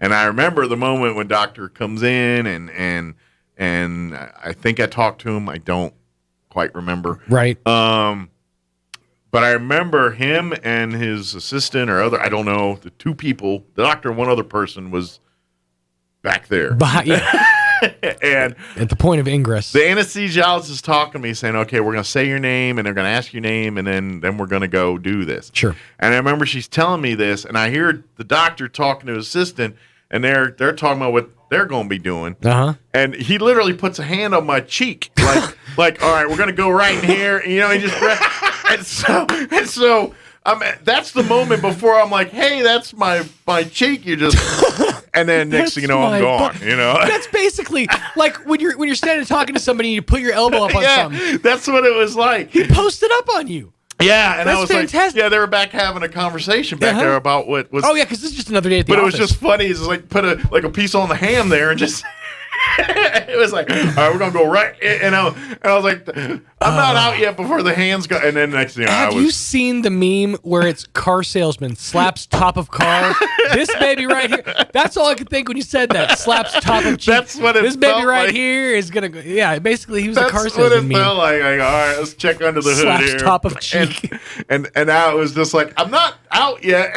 And then I was gone. Could you give me a minute? I do remember coming to at one point during one of my procedures at Carabelli, and they were like having a conversation about like I think vacation or something. You forget that this is just another day at the office. Absolutely, today. yeah. This is what they do This every is their day, 2 all day. o'clock. Yeah, exactly. Which they did great. I mean, everything was fine. It was just one of those moments where I just felt like, all right, where they have their normal day, and I'm like, this is not normal for me. So, Jim, any plans for the weekend? And then, but everything was awesome. The staff, everything was great. And then, of course, I woke up later and just a peaceful, like, oh. Then I kind of stared at the room for a little bit, and then the nurse came and said, "Hey, welcome back. Want anything to drink?" And I don't know if I had the expelling of the gas. I'm guessing I did. I was out for all that, so if I lit up the room with that, I'm completely oblivious to that. I was out. One's got to imagine that, yes, since you had no control over it. But I've heard enough stand-up comics do that bit where they talk about the expelling of the gas because I guess they air you up. I don't know. I don't recall any of that. So Robin Williams, he's like, for 20 minutes, I was an Evinrude. Yeah. The tuba section was strong. All right, it is 8:16. Let's get Bill in here. So let's get some weather updated and all that. Don't go away. I'm meteorologist Steve Hamilton with your Pecos Valley weather. A little bit of that monsoon moisture will be coming into eastern New Mexico, so we could get a few afternoon showers or thunderstorms today. Otherwise, partly sunny and going up to 90. Maybe an evening shower and then partly cloudy overnight with upper 60s, and then sunshine tomorrow. Our afternoon high in the low 90s, but scattered late-day storms are possible. Sunday looks about the same, high near 90. That's your latest forecast. I'm meteorologist Steve Hamilton. Thank you, Steve. Currently 71 degrees here in Roswell. Humidity is at 68%. Winds still a little breezy out of the south at 14, although, well, maybe. I see the trees whipping a bit, but I don't know if it's 14-mile-an-hour whipping. But that's what they're saying. We do have, I don't know if it's raining at the moment, but I did say that there's a storm moving more northern Chavez County. But we do have a 30% chance at showers and thunderstorms today. Partly cloudy. Highs near 90 with south winds 10 to 15 miles per hour. 30% chance of showers and thunderstorms tonight as well, mainly before midnight. Otherwise, mostly cloudy. Overnight low of 68, south winds 5 to 10. For your weekend, a 20% chance at showers and thunderstorms for you Saturday. Sunny otherwise with a high of 93, south winds 5 to 10. 30% tomorrow night as well, mostly cloudy. Overnight low of 71.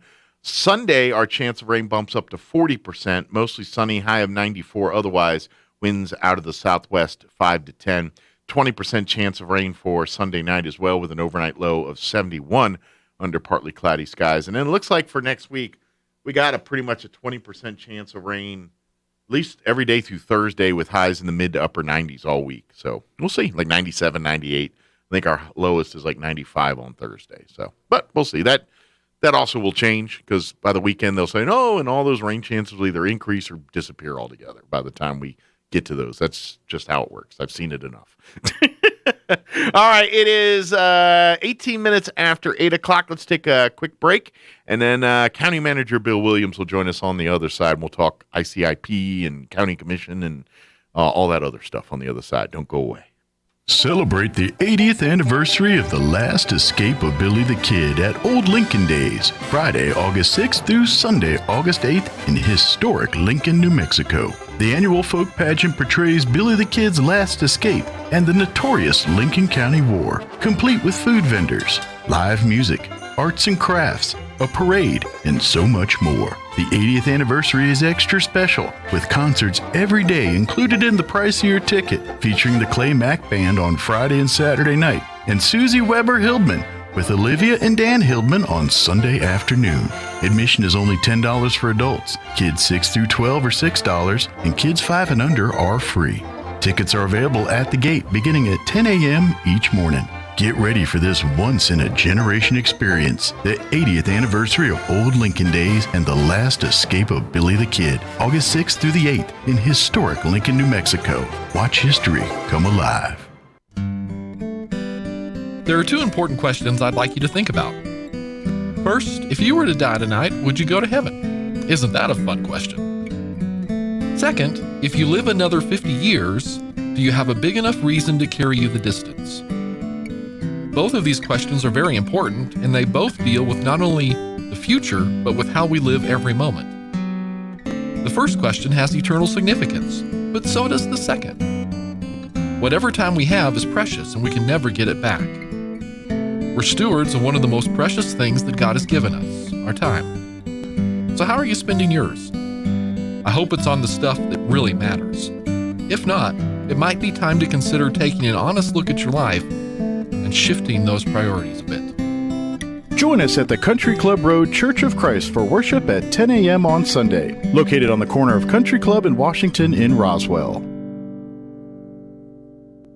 Time to trade way up at Roswell Nissan. Forget top dollar. Right now at Roswell Nissan, they're giving tippity top dollar for your trade. And with vehicles discounted up to $9,000, you could drive away today with an unbelievably low payment. With lenders on hand and more than $2 million to lend, they can get the deal done. Cash for junkers, credit forgiveness, and zero down available make this the best time ever to buy. Plus, one-of-a-kind rides like the Acura RDX, an Alfa Romeo, and a Civic Type R. Trade way up at Roswell Nissan, 2111 West 2nd. It's that time of season, it's that time of year. The Eddy County Fair is here. Grab your family and friends and make plans to be a part of this year's Eddy County Fair, July 27th through August 1st. There's always so much to do, see, and eat at the fair, and this year is no exception. For sure, you're going to want to come out Friday night to take in the smoking hot bull riding at the Artesia Horse Council Arena, followed by a concert with this year's featured band, Flatland Cavalry. Then on Saturday at noon, it's the Fire and Ice Contests featuring a chili cook-off and ice cream eating. The always challenging Anvil Toss is scheduled for 2 p.m. Come enjoy the carnival nightly while also supporting the efforts of our area youth as they showcase their beautiful animals all week long. The Eddy County Fair is here. See the entire schedule at eddycountyfair.com. Ad paid for by Artesia Lodgers Tax. It's that time of season, it's that time of year. The Eddy County Fair is here. Chimera has been providing Southeast New Mexico state-of-the-art medical care for over 22 years. Chimera specializes in providing top-quality care for cancer patients, diabetes, thyroid conditions, heart disease, and rheumatoid conditions. Chimera would like to welcome Chris McGoldrick to the team. He brings a wealth of knowledge and compassion to Chimera. Chris specializes in rheumatoid conditions and is ready to help you. Call Chimera 627-9500. Chimera Independent Physicians, here for you. Here's a Mornings with Mike Winters fun fact. The Procrastinators Club of America newsletter is called Last Month's Newsletter. Their first newsletter should be released any day now. Here's Mike Winters. And good morning. It is 23 minutes after 8 o'clock, and joining us in studio this morning, Chaves County Manager Bill Williams back with us. Morning, sir. Good morning. How's life treating you? It's been going very well. Good. I'm blessed. I know really it's kind of it's busy time for, well, everybody, but county's been busy. Of course, now we're just kind of we finished up all the budget stuff, and now it's kind of moving on to the fiscal year. Yeah, we did the final approval of the budget. We have to wait for the end of year numbers to come in and stuff, and then just make some minor adjustments. But the interim budget essentially is the final budget. Yeah. And we did that yesterday. And then July is probably one of the hardest meetings to sit through because you have to renew all the contracts and all those sorts of things, just housekeeping. So stuff. it's a lot so much of housekeeping. And not that that's not important, but it's like, how many of these do we have? It's not exactly riveting, exciting pieces of government to watch happen. And we did have a couple of really interesting things. The neatest thing, and to me the most exciting thing about government is when the public comes in and joins us and tells us what's going on. And we had a pretty large number of people came from out off of Orchard Park Road, West Orchard Park, by Lariat, Concho, Ambush Road. There's several roads in through there. And when we had the flooding last month, I believe was the one that hit them the worst. It may have been, we've had 45, 50 days worth of issues with floods. Was that the one? No, it was the one with the other. Yeah. Was it the 100-year flood or the 98-year flood? We got a fine selection of floods to choose from. That's right. But they came in and talked to us about some of the things that they encountered during the flooding and the things that the county did, which, we put some trash open top dumpsters out for them to pick up some stuff, but we haven't been able to get out and fix roads or any of that sort of stuff. And they explained to us how the water came down Orchard Park Road, how it's done it in the past. Some of these people lived out there, 20, 30 years. So they kind of studied it. A good history for us. Yeah. And they told us, and then the flood commissioner was there and was able to talk with them and good and tell them, the water didn't come from the diversion number 3 Hondo levee breach, because that was further to the north. Okay. But there's a thing called Wan Lake and then the Zuby Draw. And those two filled up and apparently were spilling over. Plus there was so much water outside of the containment areas that was all coming cross country, but it was a huge amount of water. Okay. So that's through there. the area we need to address. It is either bigger reserve there or divert that water somewhere else. Yeah. The flood commissioner promised, and then after he left later in the meeting, Dick Smith, the director of the flood, Chaves County Flood Control, happened to step in. We talked to him a little bit after, and he says, yeah, he's been up there and looking, and someone, he said, back in the 20s, took a horse and a Fresno, and they dug him a ditch all the way from I think he said from the Zuby out across, and so that when theirs filled up, it would flow that way, but now it's kind of creating some problems. So he's going to work with the landowner out there and see if he can come up with a way to... So it sounds like they had the engineering, and then they kind of, somebody created something that put a wrench in the work there. I can't imagine horse and a Fresno dragging up, a half a yard maybe of dirt at a time and dumping it out and getting back in the cut and doing that for miles. That must have been something. Yeah, well, I think the 20s people were made a little bit tougher than we are now. Well, definitely tougher than me. They were cut from a different jig than we were. but that's always exciting when the public comes in and tells us what's going on and brings to our attention what needs to be fixed and what we can do to help. And that's the way government's supposed to work. Sure. And I've shared with you once before about one of our ICIP projects a couple of years ago came from, there was a planning and zoning case. They wanted to add a concrete plant on West Brasher. Mm-hmm. The neighbors came out in force and said, we don't want this for 2 or 3 reasons. And they worked it out together with the plant owner, and they managed to get that part fixed. But in the process, they said one of the problems is there's a bridge on West Brasher, goes out to the dump or crosses the Hondo on the way to the dump. So you've got the city trucks going over it. You've got now, concrete trucks, and that was some of their concern. But the bridge is narrow. The traffic's too heavy for the bridge. And it's too much. The bridge is capable of holding up the trucks and stuff, but it's a very narrow bridge. I guess you could say. It's raised up. So what's the first thing you do when you see a narrow bridge? You move over to the center of the road. Mm-hmm. So you can't see anything until you're pretty close, and then you meet a semi who's done the same thing on the other side, and it gets pretty exciting. Yeah, you don't want to play a game of chicken out there. That's not the place not to at do all, that. especially not with a cement truck. Yeah. Well, and, you remind me. It reminds me of coming back, back east, Maryland, Virginia, and all that, because obviously some of those roads and things were laid out long before cars were thought of as a mode of transportation. Mm-hmm. And so, like by my brother in Virginia, there's a bridge that's a train bridge above, but the bridge, it's an old stone bridge. It's a beautiful bridge. That's neat. But it's only enough of a tunnel to get one car through there at a time. So the way and it's a rural road, fortunately, so it's not, but you literally have to honk to go through there because there's cars at any given time one way. And the unwritten rule is honk when you go through, and they don't have accidents very often there because it's a lot of locals that go through there. But wow, what a nightmare if you live there every day. I don't know if I'd want that, And so this is sort of like that a little bit. Yeah, in a lot of ways, it's very similar. Well, the people came forward and told us, hey, it's not so much the concrete company that's moving in here; it's the fact that our infrastructure is not good. Well, we weren't really aware of it. Sure. We're not out there every day.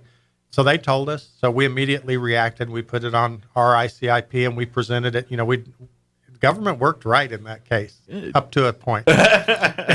and we put it on our ICIP. Then we asked the legislators for money. The legislators saw the need and they funded that project. So we're, rallying and, having practically a party. Yeah, it did. It was supposed to work so well. And then we got the governor's veto. So we didn't actually get the money for that, but that's one of the things that we've continued to keep on our ICIP at a very high level because we know the legislators are willing to fund that for us.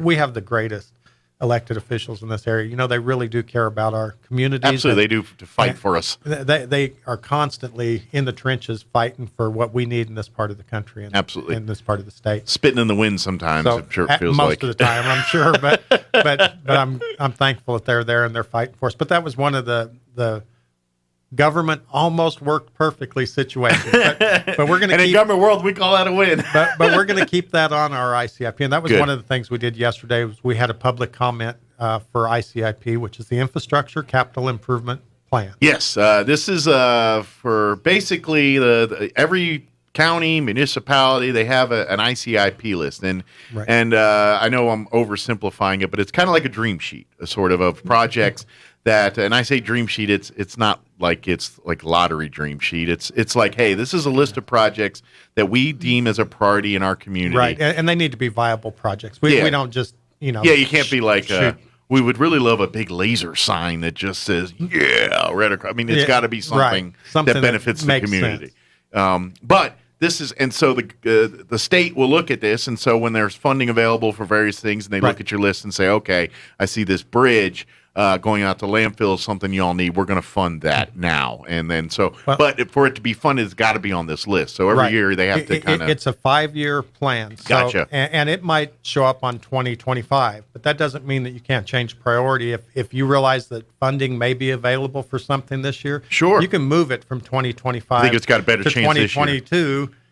And present it to the legislators. Sure. Now, we do have to prioritize every year. We can't just present everything that we have to the legislators. There's a lot of people asking for their time. Absolutely. And so we have a set time and a set number of projects we can do so that they can hear from all of the communities and all of the entities that are requesting money when they do that process. Yeah. But we will prioritize like our top 5 and then do a presentation saying, this is our number 1 and this is the reason why. And this is number 5. It's as important as 1, but we realize money's tight. So if you can only fund 4, fund those 4. Sure. And we'll bring this one back. And then what happens is, like I said, sometimes they'll fund the project, sometimes they won't. Maybe they'll do a partial funding. Partial funding. That's not, and so that's even a great option too. It's like, okay, well, we need this bridge, but right now they're only going to pay us 50%, and we got to split the bill. Okay, well, at least we can get started on that or get that going. Or the design process. Yeah. One of the projects that we did over the last couple of years is the trail that goes around the Chaves County Administrative Building down at the Y, south end of town. Yeah. That is something that's pretty popular to the neighborhoods, and it's just a nice fitness trail, and they funded about half of it, and we funded part of it as the county, but they came back and gave us some additional money because they understand that people like to get out, exercise, go outside, especially during COVID. That was a thing. You couldn't go to the gym. So this is investment in quality of life that we can do. And this trail will have exercise equipment. So over near I Associates where, they bring grandpa in to get his cataracts taken off, grandma and a couple of grandkids bring him up.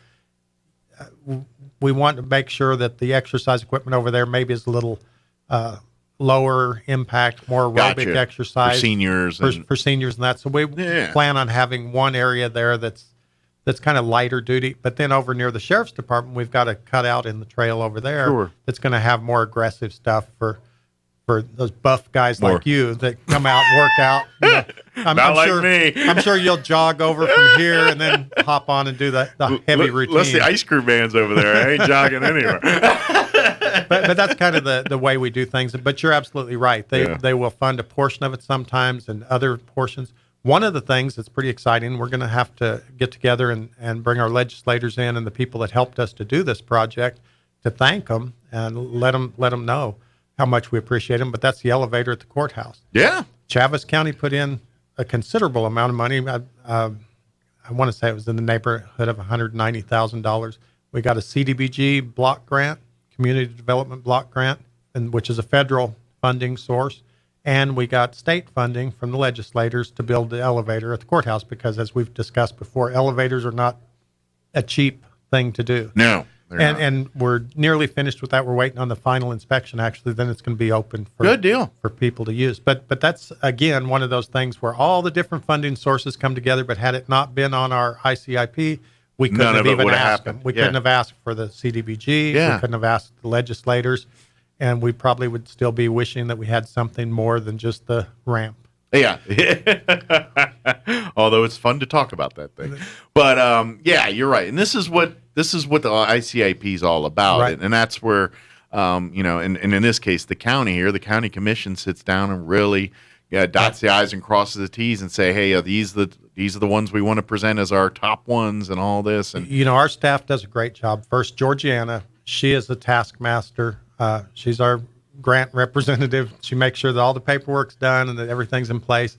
So I want this done by this deadline. Sure. She sends it out to all the department heads. So we have ICIP projects from facility maintenance. They might need a building or something. Mm-hmm. I can't think of anything right off the top of my head that they're asking for. Well, the trail would be kind of a facility maintenance project. Gotcha. Then the road department puts in projects. The flood control can put in projects. Every different department brings things to the forefront that they're interested in.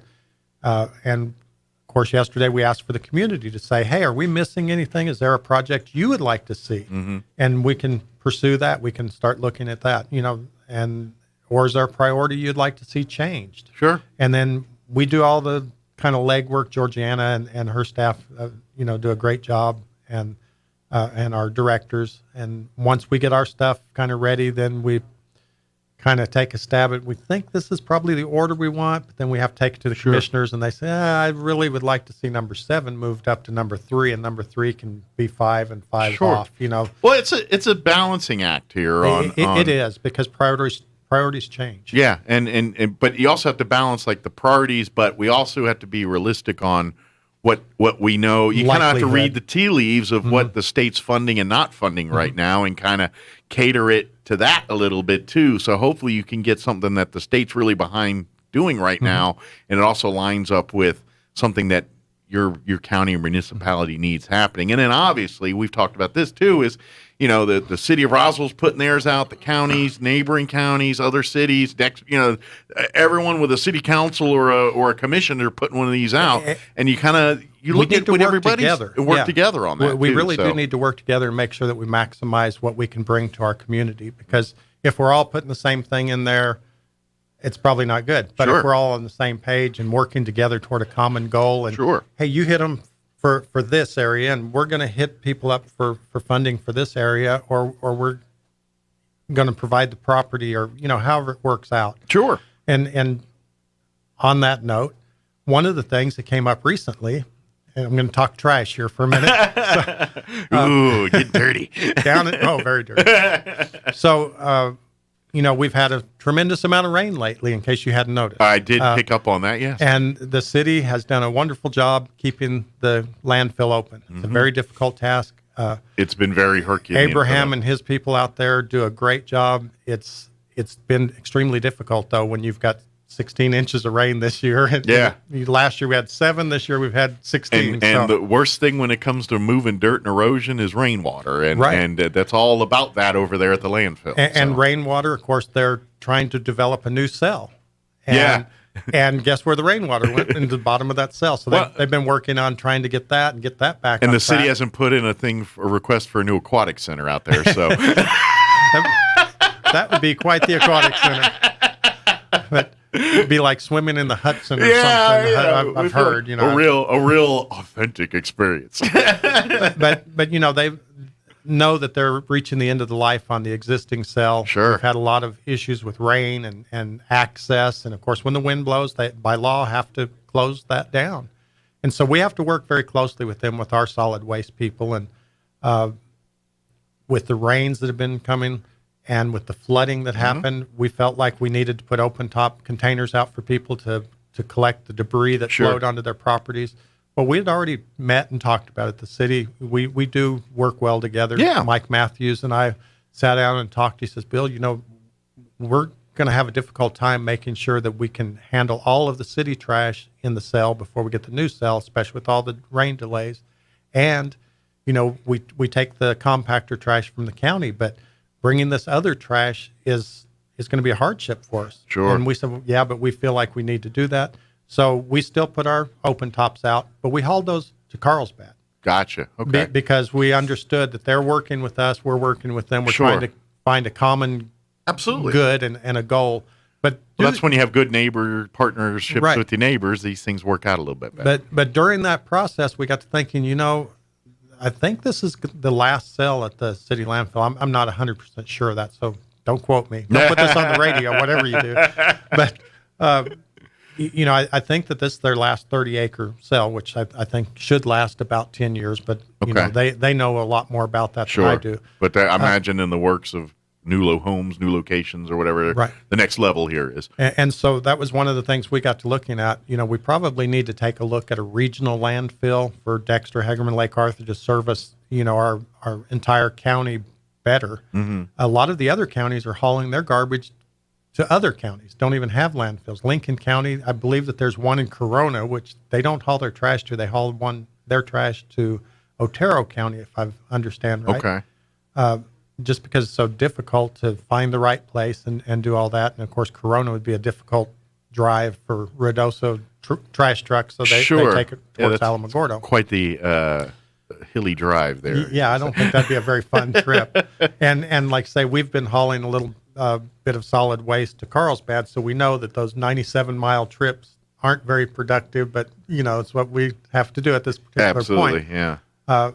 But we did say, we probably need to add to our ICIP. A long-term goal would be to build a regional landfill, because we'll probably need to work, like I say, with Dexter, Hagerman, Lake Arthur, the people in the Boot Hill, Roswell, Chavis County. Sure. All of us work together for the next phase. I don't know if anyone has that on their ICIP currently. Sure. So we went ahead and put that on there. And it's a huge amount to build, a large dump. But do you think we'd house it in Chavis County or like Eddy County maybe? Or because I feel like that's more like if we're thinking like a southeast New Mexico thing, you probably want to I think we would centralize probably, it or we're just kind of in the planning stage, Sure. just kind of spitballing here. But Sure. it seems like we'd probably build one that would take care of our community locally, because because the cost of our community, meaning our region, our Chavis County region.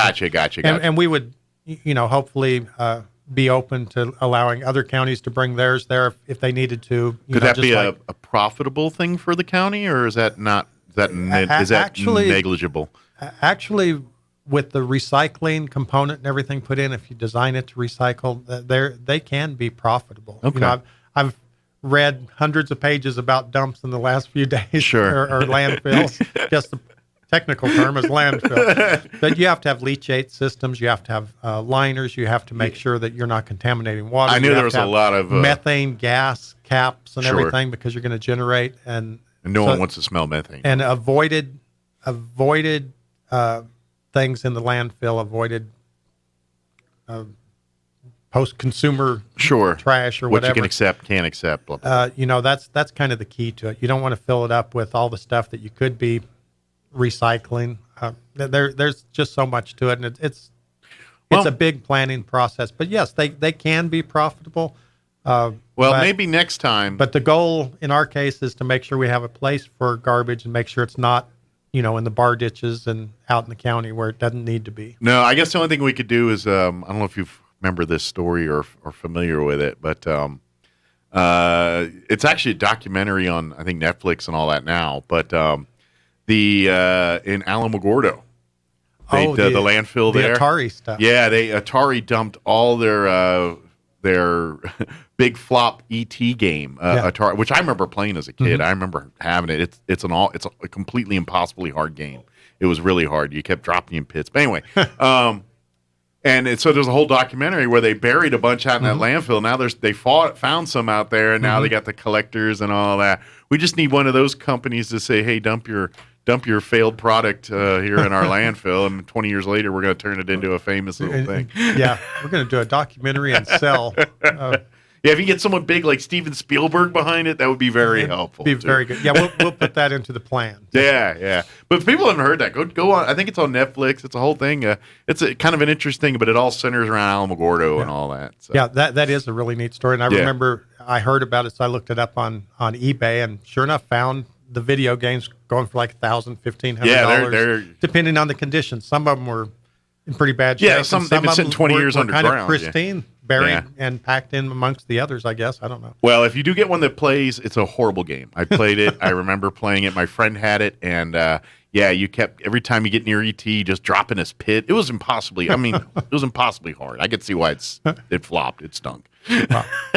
So the trash thing, we added that to our ICIP this year, and it's kind of a long-term goal. You know, I have it several years off, and probably not a real high priority, but I think we probably need to maybe start identifying areas that could go, getting with the New Mexico Environment Department, who of course is in charge of permitting those sorts of things, and having them to help us think towards the future. It may never come to fruition, but again, if big amounts of money come from somewhere, some source, we need to make sure it's on there so that we're ready to act.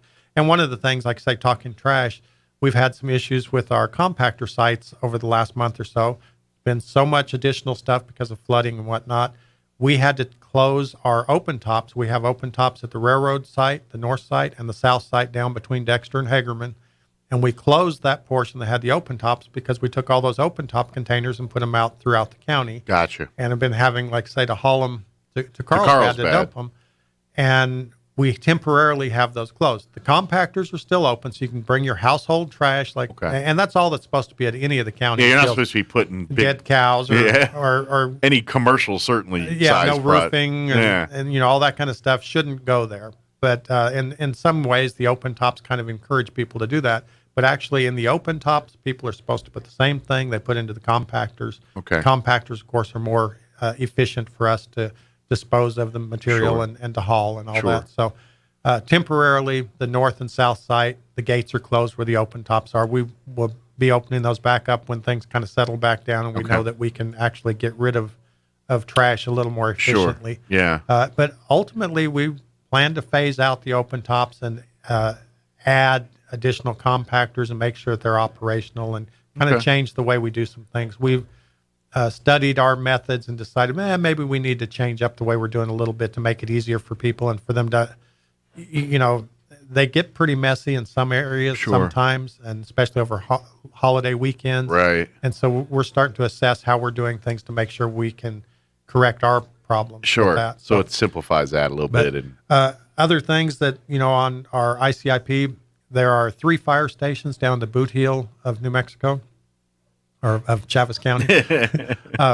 And no, you're right. Boot Hill, New Mexico. I'm just kidding. And they have some water issues. You know, of course, a volunteer fire department, the ability to get water is going to be they kind of need that. Pretty crucial. You know, when you're in town or near town, you can either get water or hook up to a hydrant. You know, there's so many different methods to get but water out in the county, there isn't no quickly. Fire hydrant laying around every corner. But, you know, this is a large county, 6,000 square miles. So I believe that's correct.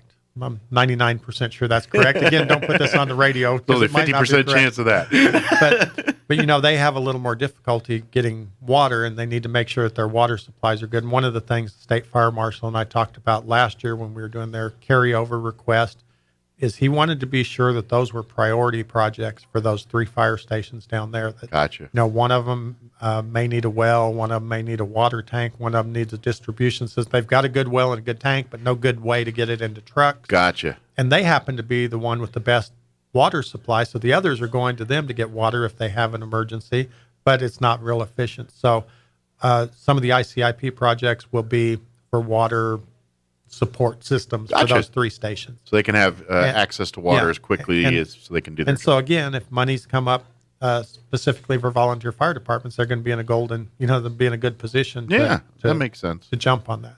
Absolutely. Plus the state fire marshal knowing that they prioritize those things as he asked goes a long way for working well together. And I imagine anything that kind of falls in the world of health and safety probably gets a little bump in importance versus something that wouldn't involve those areas. Well, you would think so. And, I would think. And sometimes it runs that way, and sometimes common sense ain't common. Yeah. Because I'm really thankful for our legislators because they seem to get it, but that's not always the case. Absolutely. So, it's all about anyway, that's kind of what we did on ICIP yesterday. Okay. I always feel like I'm running out of time, so I'm trying to talk like a used car salesman. Yeah, because we get to do all this. But this is what sounds like it's a good list. Sounds like we got some good things that are going to be on there. Obviously, you know, keep an eye on this stuff. Hopefully some money shows up and some of these projects happen. But again, there's no guarantee that. This is just here's our kind of our rainy day project fund. When the rainy day happens and we've got projects, these are the projects we'd like to get done. And that's really, in a nutshell, what's going on there. So, well, good deal. Is there any other county business we want to make sure we let folks know about before we go? Well, like I say, we approved a lot of contracts, just kind of housekeeping stuff, to make sure that funding went where it needed to go, and we accepted funding on other people's behalf, and we distributed funding that needs to go where it needs to go. Sure. We also did a couple of leases, a lease for a Volvo L120 front end loader for the road department. Okay. And they said that they really needed that piece of equipment, and the one that they had leased previously was about $4,000 a month. This one is less than $2,000 a month. That sounds like a savings. So, our guys are always, honing what they can do and how they can make things work. Of course, we have to have good equipment that's going to be there when we need it, not broken down. You can't buy the cheap stuff. At the same time, we can shop around and see if we can find something that's better for our use. The last loader was pretty big. This one's slightly smaller, but the price is a whole bunch better. I know it's not popular, but sometimes governments do shop on during sales and bargains and things like that. Speaking of the road department, I want to do a kind of a shout out for them. They've been just running left and right for the last, say, 45, 50 days with, putting up barriers to keep people from crossing floodwaters, fixing washouts in roads. It's been raining, which brings out mosquitoes. The vector control's been working really hard. Of course, we've already talked about the trash situation, the hauling of garbage, as far as we've had to, and coordinating with the city on the rest of it. Mm-hmm. Those guys have just been really doing an excellent job. And yesterday they brought up the fact that they had gone out and bought weed eaters. These are the heavy equipment operators of the county, the road department guys. They went out and bought weed eaters because there are so many intersections where the pigweed has grown taller than people's cars. It's getting very difficult. So they're actually sending people out with weed eaters just to clear the intersections until at the stop signs, until the mower crews can get out there and mow the ditches, because the mower crews are working overtime trying to cut the weeds down. Up. But they actually are going out doing those corners. So coming soon to a corner near you, Chaves County Road Department. Well, that's great to clear to those see. weeds. And it's great to see again, all working together, help each other out. Well, they reacted to a situation and changed their SOPs to make it work. And we may never do this again. We talked about it after the meeting yesterday, and they said, when we get done with this, we probably won't have a need for these weed eaters, so we're going to transfer those probably to the facility maintenance, who does all the lawn care and everything. Perfect use of resources. Yeah, absolutely. That's the way to do things. And absolutely. They really thought that through and did a good job. So excellent. Appreciate them. Well, and this is why we have people that work there for so long, and they love being there, and they do good with it, and they're better stewards of our money, and it's a really good thing. They really do. Which is kind of unusual in a government scenario, to try to be thrifty, but at the same time be very thorough with what they do, which is not always the case in government operations. Right. and of course we have some openings. So if there's anyone out there listening and would like to get in with the county, we've got several openings. Facility maintenance, I believe road department has openings, detention. There's plenty to do there. And so if you're looking for a job, come see us. It's a good long-term career type job with a retirement, good benefits, get lots of days off. Not as many as the federal government, of course, but we do take care of our employees there. So it's a great, if you're supporting your family or trying to have an income and a career that can support your family, the county has lots of opportunities. A job that will be there tomorrow. It's not like you're going to get laid off in 6 months. Job security is pretty good when you're there with the county. Absolutely. So go to the county's website. You can see the job listings there. Yes. I believe if you are registered through the New Mexico Workforce Connections office, they probably have access to those listings as well, too. Yes, they do. So either way, but if you're interested, go out there. Who knows? You could be on those road crews. Next thing you know, you're making a salary a year and got your benefits, and you're off starting that path to a little family security there. There you go. Awesome. I like it. Well, Bill, as always, appreciate the visit. Thank you. We'll see you here next time, and stay dry or cool. I don't know what the weather's going to tell you to do today. I'm afraid we're going to stay humid for a while. Unfortunately. Of course, anything over 10% is humid to us because normally it's so low. I can't deal with it anymore. I used to be a veteran of that stuff. Now I'm like, ugh, humidity. So, stay cool. I guess we'll go with that one. That's all right. Awesome. Thank you, Bill. We'll see you next time. Thank you. All right. It is 8:54. Quick news update and break before more news. Don't go away. Now for a Pecos Valley news update. I'm Jared Cirillo. New Mexico Governor Michelle Lujan Grisham and top health officials are closely monitoring the increase in COVID-19 cases, but there was no indication Thursday of whether officials were considering reinstating any public health restrictions to curb the spread. The state health department reporting Thursday that another 273 cases were confirmed, marking one of the highest daily totals in several months. That topped the 271 cases reported the day before. Federal education officials are approving New Mexico's spending plan for recovery aid, clearing the way for another $327 million to be distributed to the state. The money intended to help the state education department sustain safe operation of schools and boost learning opportunities, particularly for students who have been most affected by the pandemic. New Mexico already had received more than $650 million in emergency education funding. You're up to date. I'm Jared Cirillo.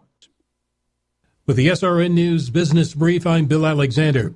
Small businesses in the U.S. that depend on tourism and vacationers say business is bouncing back as Americans are booking trips and spending freely on food, entertainment, and souvenirs. The U.S. Travel Association predicts domestic travel spending will total $787 billion in 2021. Major websites went down Thursday in what appeared to be a brief but widespread outage. The websites of Airbnb, AT&T, Costco, and Delta showed error messages around midday. They seemed to be operating normally, however, by 12:45 p.m. Eastern Time. On Wall Street, the Dow was up 25 points to 34,823. The Nasdaq gained 52 points to 14,684. And the S&P 500 was up 8 to 4,367. With the SRN News Business Brief, I'm Bill Alexander in Washington. Travis Hicks Richland Auto Group coming to you from the Twilight Zone. I don't remember being more excited about a July than I am about this one. July 4th celebrates the issuance of the Declaration of Independence, a document that pronounced the original 13 colonies in America as free from the tyranny of Great Britain. The second sentence of the Declaration states that all men are created equal and are endowed by their Creator with certain inalienable rights, among them life, liberty, and the pursuit of happiness. Isn't it amazing that 250 years later, those words still have so much meaning? Richland will be celebrating our independence from tyranny all month long. In July, your vehicle purchase at either our GM or Dodge store will come with a Bible to remind us to whom we owe our lives, an American flag to remind us that we are all free from tyranny in America, and an entry to win an AR for those who choose to celebrate and defend our pursuit of happiness. To win the gun, you can enter on our Facebook page, our website, or by buying a car this month. Life, liberty, and the pursuit of happiness. Part of why you should ride for our brand. Richland, where service is job one. You need a good vacuum cleaner. You need a store that really sucks. Like Vacuums Plus near the corner of South Main and Poe. Vacuums Plus has new top-of-the-line vacuum cleaners that really suck. They have used vacuum cleaners for as low as $15 that suck too. They have bags and belts to fit just about every vacuum ever made. Vacuums Plus even services vacuum cleaners. So, when you think of vacuum cleaners, think of Vacuums Plus, across from Andrew's Donuts on South Main. Vacuums Plus really sucks. This is John. Hey, my name is John Jackson. He's not some actor. He's a steward of the land with a John Deere 3 Series tractor. John runs with us. Nothing runs like a Deere. Get a 3 Series tractor with 0% APR for 72 months at your John Deere dealer today. For additional cost information, please call toll-free 855-633-2316. Stop by Pecos Valley Equipment in Artesia or Roswell, or visit us online at pecosvalleyequipment.com.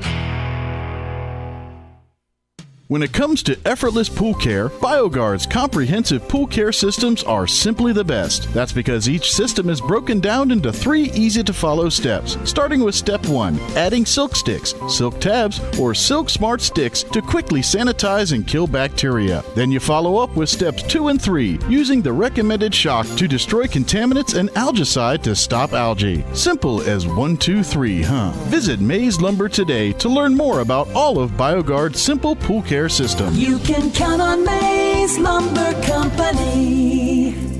Put Put a little cool into your back to school with the Back to School Blowout at Roswell Honda. Saturday, July 24th from 10 to 1, Roswell Honda is classing up your back to school season with free food and drinks, jolly jumps for the kids, and tons of giveaways, including a free 12-pack just for stopping by, free AirPods with a qualified test drive, a free Target gift card with purchase, and of course, the big backpack giveaway. Stop by now and get your kids signed up. The Back to School Blowout, Saturday the 24th at Roswell Honda, 2177 West 2nd. Your home for Sean Hannity in Roswell. 106.5 Roswell's Talk FM, KEND, Roswell, New Mexico. Breaking news this hour from townhall.com. I'm Bob Agnew in Washington.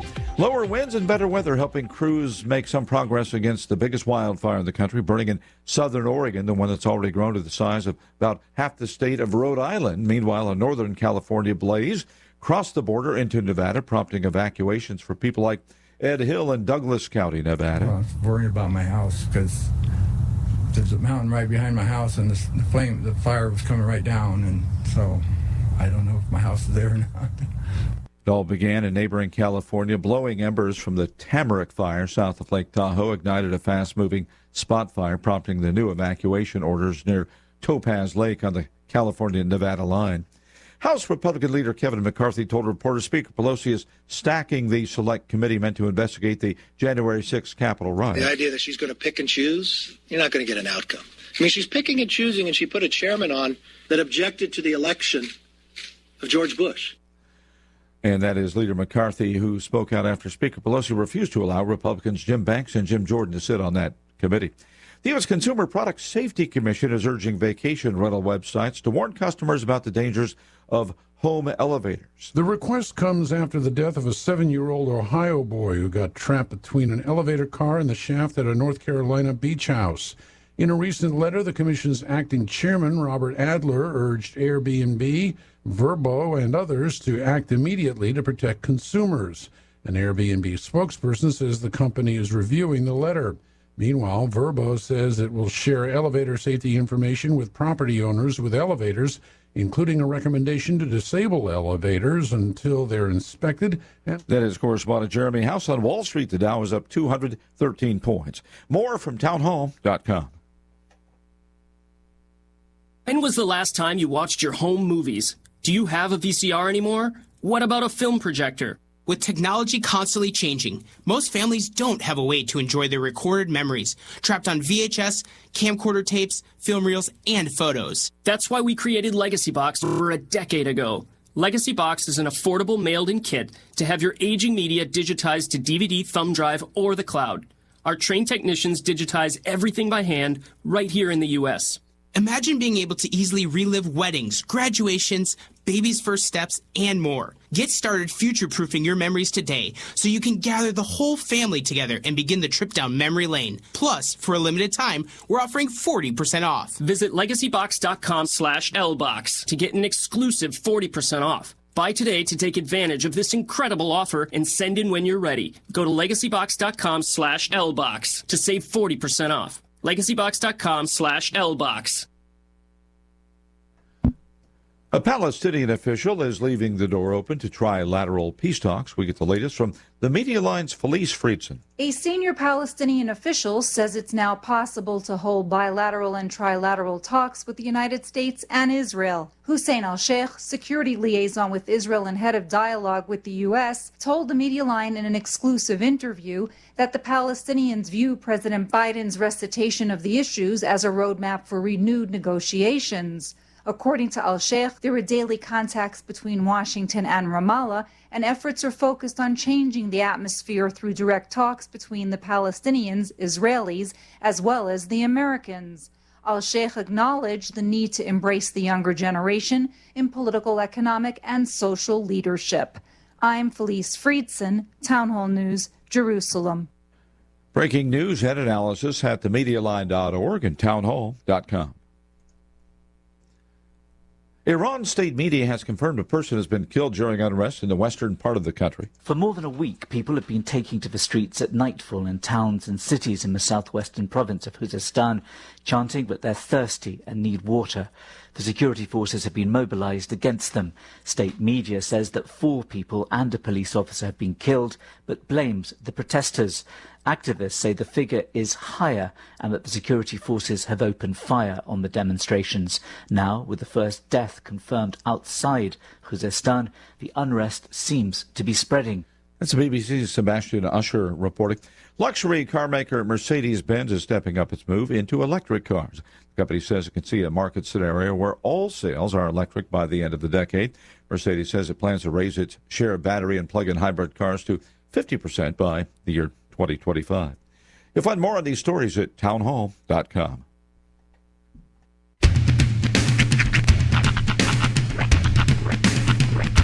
What in the wide, wide world of sports is going on here?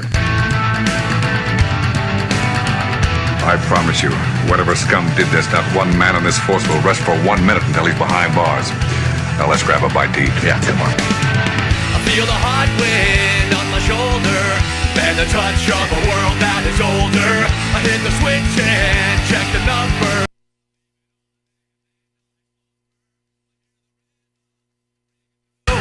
Flamenco guitar and cumbia music. I hear the talking of the DJ. The travel listen, what does he say?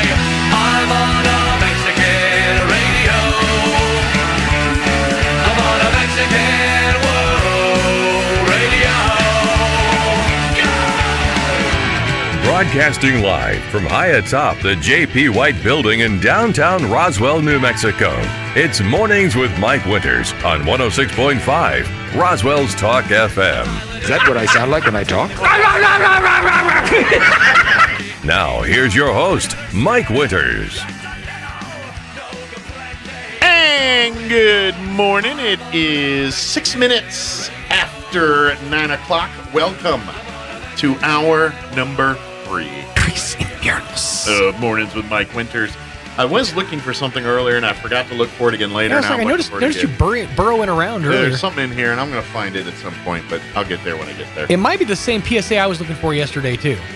No, it's a card. Oh, okay. That's not it. I remember seeing it in I somehow I printed off PSA yesterday, and it just disappeared into nowhere. To the nether? Into the nethers. There's the ether, and then there's the nether. Mm-hmm. And that went to the nether. Twisting, turning through the nether. Well, I'll tell you what, while Mike is doing his digging thing, I'll take some opportunity to thank the fine folks at McDonald's. Yeah, absolutely. By the way, they're hiring right now? Yes, they are absolutely hiring. And to be honest, that's the card I'm looking for that's got the web address that you can go hire, but I can't remember what I did with it. Is it in that one? I'll get it and dig it up, but I put it somewhere and then I got buried in a folder. So, there's the card I'm looking for. Thank you, Sean. Apply today. Start your application today at www.mchire.com. And they are hiring for all of the McDonald's, even the soon-to-be available South Main McDonald's.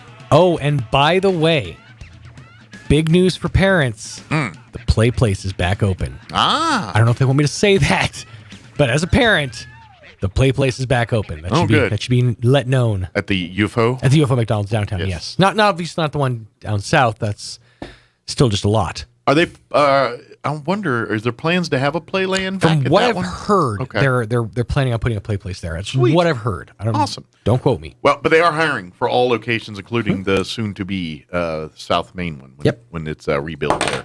But again, go to www.mchire.com and get your applications. I'm telling you, folks, I've seen this firsthand with Nick Snowberger and his team and everybody that as part of his McDonald's team, and it's very common for folks that are hard workers and people that start out working at the McDonald's. You know, they start out cleaning the lobby, and then they're cleaning the bathrooms and working their way up to the fries. Next thing you know, they're part of his management team. Absolutely. And there are folks that started out in his company basically flipping burgers and are now part of his management team, making good money and supporting their family. 100% I can vouch for that, because Amanda, actually, who's one of the big higher ups with Nick's company, she started I want to say like the same month that I did. Yeah. At McDonald's back in 2002. So are you now like, man, I should have tried harder flipping kind of telling you what, dude, she's I know for a fact she's making bank. Yes. So start your path today. Go to www.mchire.com. Good stuff. And get you some food. Yeah. Get you some breakfast. We're still doing breakfast. I'm about due for nuggets.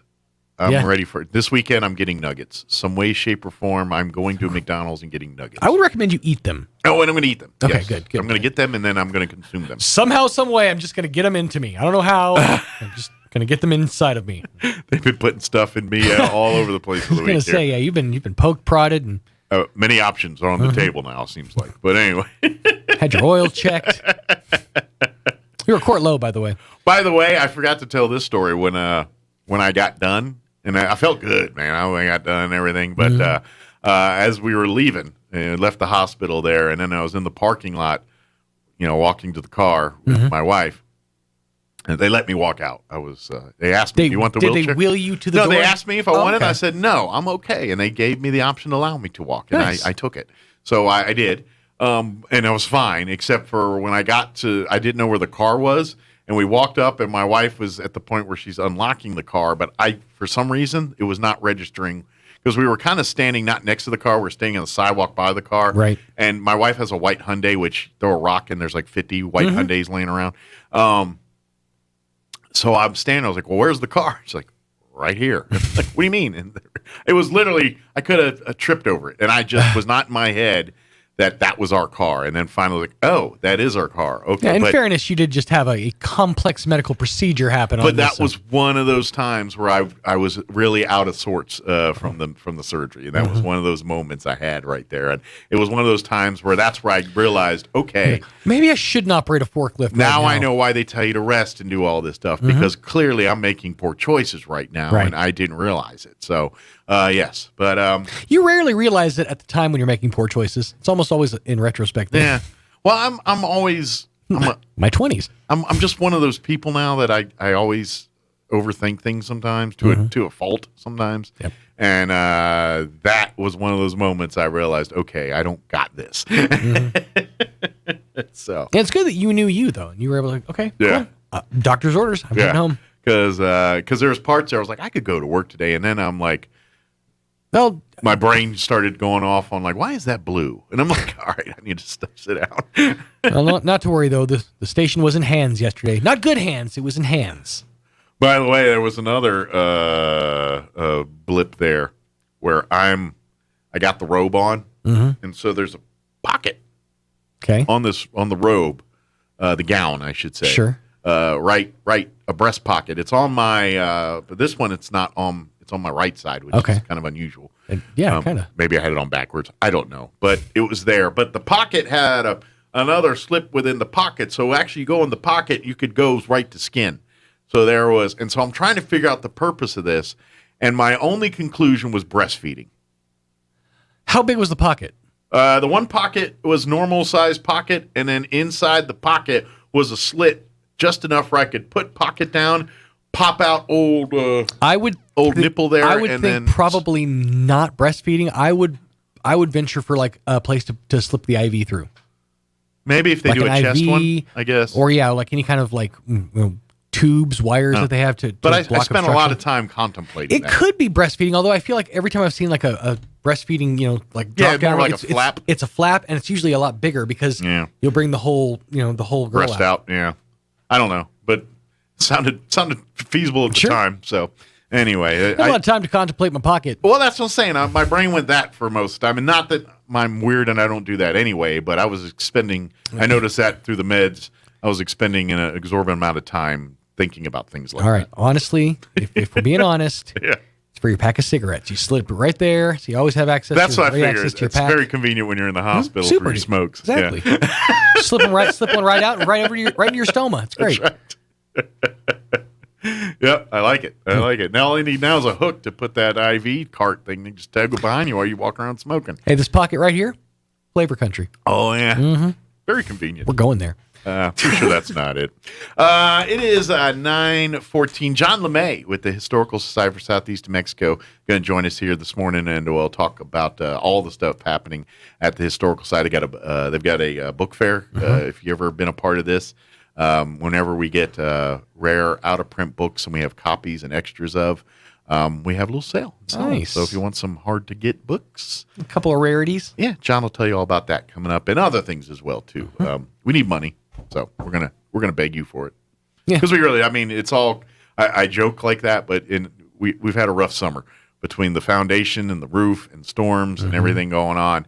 In a historical building, it's quite expensive to fix those things. One would imagine, yeah. The extra measures have to be taken. Yes, very much so. So we'll talk all about that with John here this morning.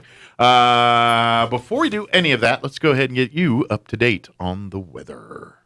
I'm meteorologist Steve Hamilton with your Pecos Valley weather. A little bit of that monsoon moisture will be coming into eastern New Mexico, so we could get a few afternoon showers or thunderstorms today. Otherwise, partly sunny and going up to 90. Maybe an evening shower and then partly cloudy overnight with upper 60s, and then sunshine tomorrow, our afternoon high in the low 90s, but scattered late-day storms are possible. Sunday looks about the same, high near 90. That's your latest forecast. I'm meteorologist Steve Hamilton. Thank you, Steve. Currently, why is it not refreshing?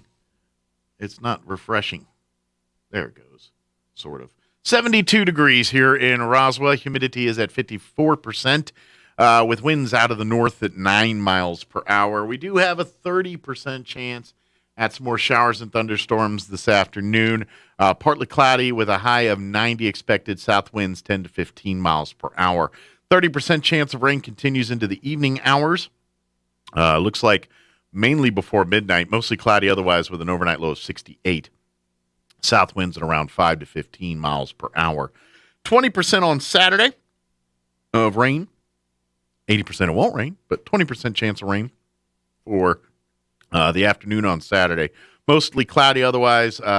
Highs around 93 on Saturday. Saturday night, a 30% chance of showers, mostly cloudy, overnight low of 71. Sunday, we're looking at a 40% chance of showers, mostly sunny, high of 94, and then 20% Sunday night. And then we're looking at a 20% chance of rain for most of each day next week with highs in the mid to upper 90s. All right, it is 9:16, and real quick, let me ask you this, or tell you about this. At any given time, there are 3 to 5 agencies listening in on your cell phone calls. Well, there is an option for you, Deaf Protection, DEAF. Enabling Assisting Framework. You might say you have nothing to hide. You might say, I don't have anything the government doesn't care about. But let me ask you this. Why would you let unwanted intrusions of your privacy when you don't have to? DEAF prevents outside entities from listening in by cloaking your phone from all-seeing technology. What they can't see, they can't hack. Sign up now for Deaf Protection at DEAFprotection.com. Privacy is freedom. Many households use Deaf Protection to protect their phones from these kind of hacking stuff today. Sign up. Learn more. Go to DEAFprotection.com. All right, 9:17. We're going to take a quick break, about 3.5 minutes, and then John LeMay is going to join us from the Historical Society for Southeast New Mexico. Don't go away. You're listening to Mornings with Mike Winters. Talk about local color. Your trees are supposed to be green, not yellow. Hello, this is Jim Gill from Roswell Seed Company. While we've been talking about our colorful geraniums, I've been noticing a lot of yellow trees around town, particularly those globe willows. It may come as a shock to you, but those trees are supposed to be green. If you have yellow trees, come see us at Roswell Seed Company. We have a fix that's fast and easy and doesn't cost very much. Remember, it's okay to have yellow flowers, but not yellow trees. Asian Market's restaurant is back open for limited dining, so come and experience all of Nook's amazing creations for yourself. Nook at Asian Market has first-hand experience preparing the most delicious Asian cuisines. You won't find a more authentic or savory dish anywhere. Can't dine in? Call ahead at 840-5309, and it'll be ready for you to pick up. The restaurant is open 11 to 7 Monday through Saturday at 5702 South Main in Roswell. Come experience the flavors of the East at Asian Market. Celebrate traditions we treasure at the 85th Annual Lee County Fair, July 30th through August 7th at the Lee County Fairgrounds in Lovington. There's something for everyone at this year's fair. Thursday is Tough Enough to Wear Pink Night featuring the second PRCA performance at 7 p.m. and Clay Walker in concert at 9:30. I can make a living out of loving you. Friday night is Patriot Night with the third PRCA performance and Confederate Railroad with Exile in concert at 9:30. Daddy never walked the Cadillac Cannon. Saturday, August 7th begins with the Junior Livestock Sale at 9:30, plus the Lee County Special Rodeo at 4:30, the rodeo wrap-up, and it's Cowboys Who Care Night with Gary Allen taking the stage for the final night. Sitting out here watching airplanes. Admission is $10 for adults. Kids 6 to 12 are just $5, and kids 5 and under are free, with free admission on Sunday, Monday, and Wednesday. Get more information at leecounty.net. The 85th Annual Lee County Fair, celebrating traditions we treasure. July 30th through August 7th at the Lee County Fairgrounds in Lovington, New Mexico. See you there. Get a jump on getting your kids ready for back to school. Because we know how busy returning to school can be, Loveless Healthcare Center is offering sports physicals now and throughout the summer for just $30. And same day, next day, and walk-in appointments are available. Visit us at 1112 North Main Street here in Roswell or call 575-625-3222 to schedule your appointment today. There are two important questions I'd like you to think about. First, if you were to die tonight, would you go to heaven? Isn't that a fun question? Second, if you live another 50 years, do you have a big enough reason to carry you the distance? Both of these questions are very important, and they both deal with not only the future, but with how we live every moment. The first question has eternal significance, but so does the second. Whatever time we have is precious, and we can never get it back. We're stewards of one of the most precious things that God has given us, our time. So how are you spending yours? I hope it's on the stuff that really matters. If not, it might be time to consider taking an honest look at your life and shifting those priorities a bit.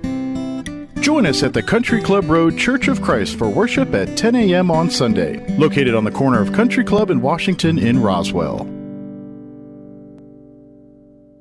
Here's a Mornings with Mike Winters fun fact. Movie trailers were originally shown after the movie, which is why they're called trailers. Mike thought they named them after the mobile home. Here's Mike Winters.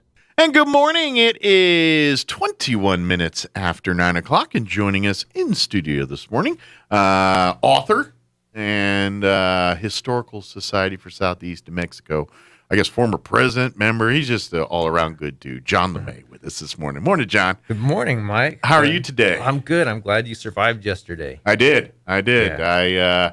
It was a very educational experience. It wasn't too bad. It was, folks. It's not as bad as everyone gives the horror stories out. But now, don't get me wrong. I don't want to be. Oh, let's knock one out of the next week too. I don't want to do that. Yeah. But yeah, it's fine. It's all good. So, how's life treating you, John? Oh, it's going great. Good. Yeah. How's I know we're going to talk about book fairs and all that stuff on the historical side, but how's the writing side for you? Have you been able to write a lot, or busy, or been kind of wrapped up in other stuff? Oh, it's always a mix of both. You know, there's always things to do at the museum, and so just divide my time up between that and writing. And, well, unfortunately, the museum's required a lot of attention over the summer here. Part of it was just the wear and tear of life in general. Yeah. And then it coincided with COVID, which we had a bunch of storms. So it was a perfect cocktail of just a lot of things happening at once, which has created a bit of a setback for the historical side. We're good. We're going to be fine, but we could really use financial help and things because we've got a roof, several roofs that have been replaced. We've got foundation issues in the house. Not to mention all the storm damage from trees and the cutting down of all and leaks from those. We have an archives facility that's got roof issues, of course, foundation issues on the main house. All of this cocktail of stuff it's made it an expensive year. So we got lots. I do want to take this opportunity to say thank you to Lane Mayfield and Fred Boggs, because they went upstairs and put tarps over everything in the upstairs of the archives to protect it. So they're very on the ball. Oh yeah, everything's good, everything's there, but we got some expenses and have some expenses that have happened and are coming up here.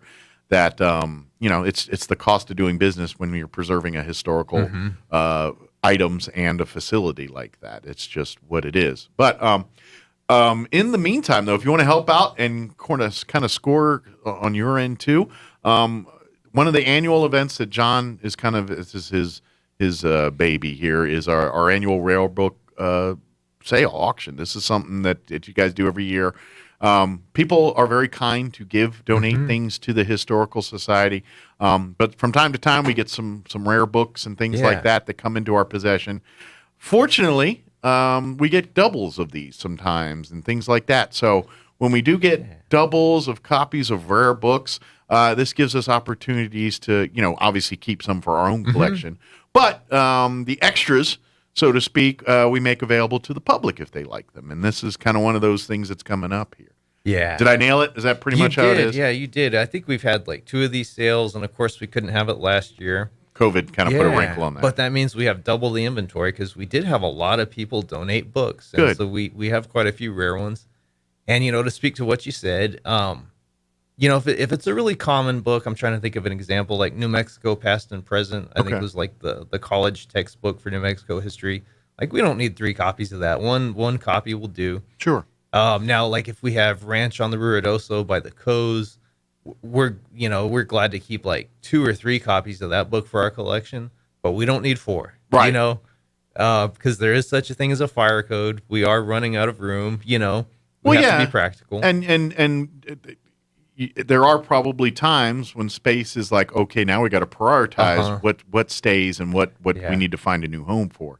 And so unfortunately, we can't keep 4 or 5 copies of books just lying around here. We keep obviously 1 or 2 for preservation purposes, but the rest basically turns out a win for you, the public. So it's a great way for you to, if you're a book collector or just love reading old rare books, this is a chance for you to kind of, even if you're just a reader more than a collector, go up there and buy them, read them, and then sell them to the collectors and see if you can make some coin on it yourself. That's right, yeah. Because we really don't have the time to wait around on eBay for months and months for somebody to buy a book. Sure.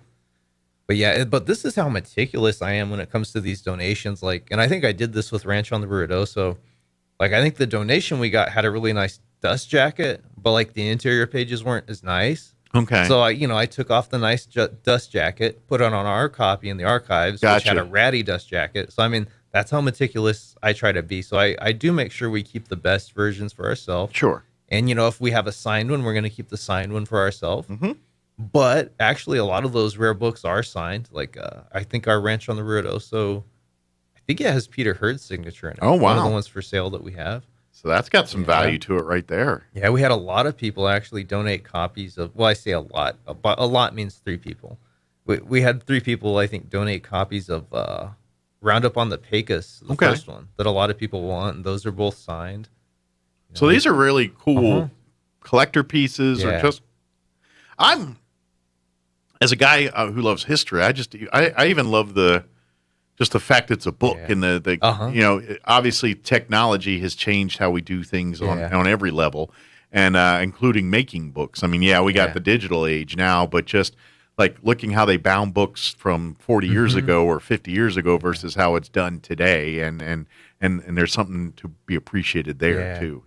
Well, some of my books I like to design as though they're old. In the inside, I'll put a fake library sticker that says discarded from, I did a book about King Kong. Yeah. So I put a fake library sticker on the inside that says, this book discarded from Skull Island Public Library. That's cool. Yeah, and I have some grungy page damage, JPEGs, I'd put on certain pages just to make it look old. Yeah, that's cool. Only thing you're missing is the old school library card holder in the back where you could slide it. Who checked out the book.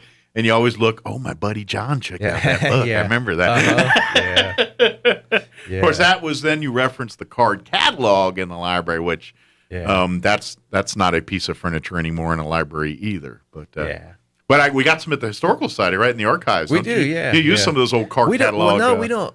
So with what you're talking about in the very back of the book, we don't use those just because we never check those books out. The actual furniture. Oh yeah, the card catalog. The catalog furniture. Yeah, you've got those and use them for reference and storage and everything. Yeah. So but that piece of furniture in and of itself is a historical footnote. It's kind of neat. So, What's talk about dates and times and all this for our rare book sale here? Is it September 4th, right? That sounds right. Yeah, September 4th, and it's 9 to 12. Yeah.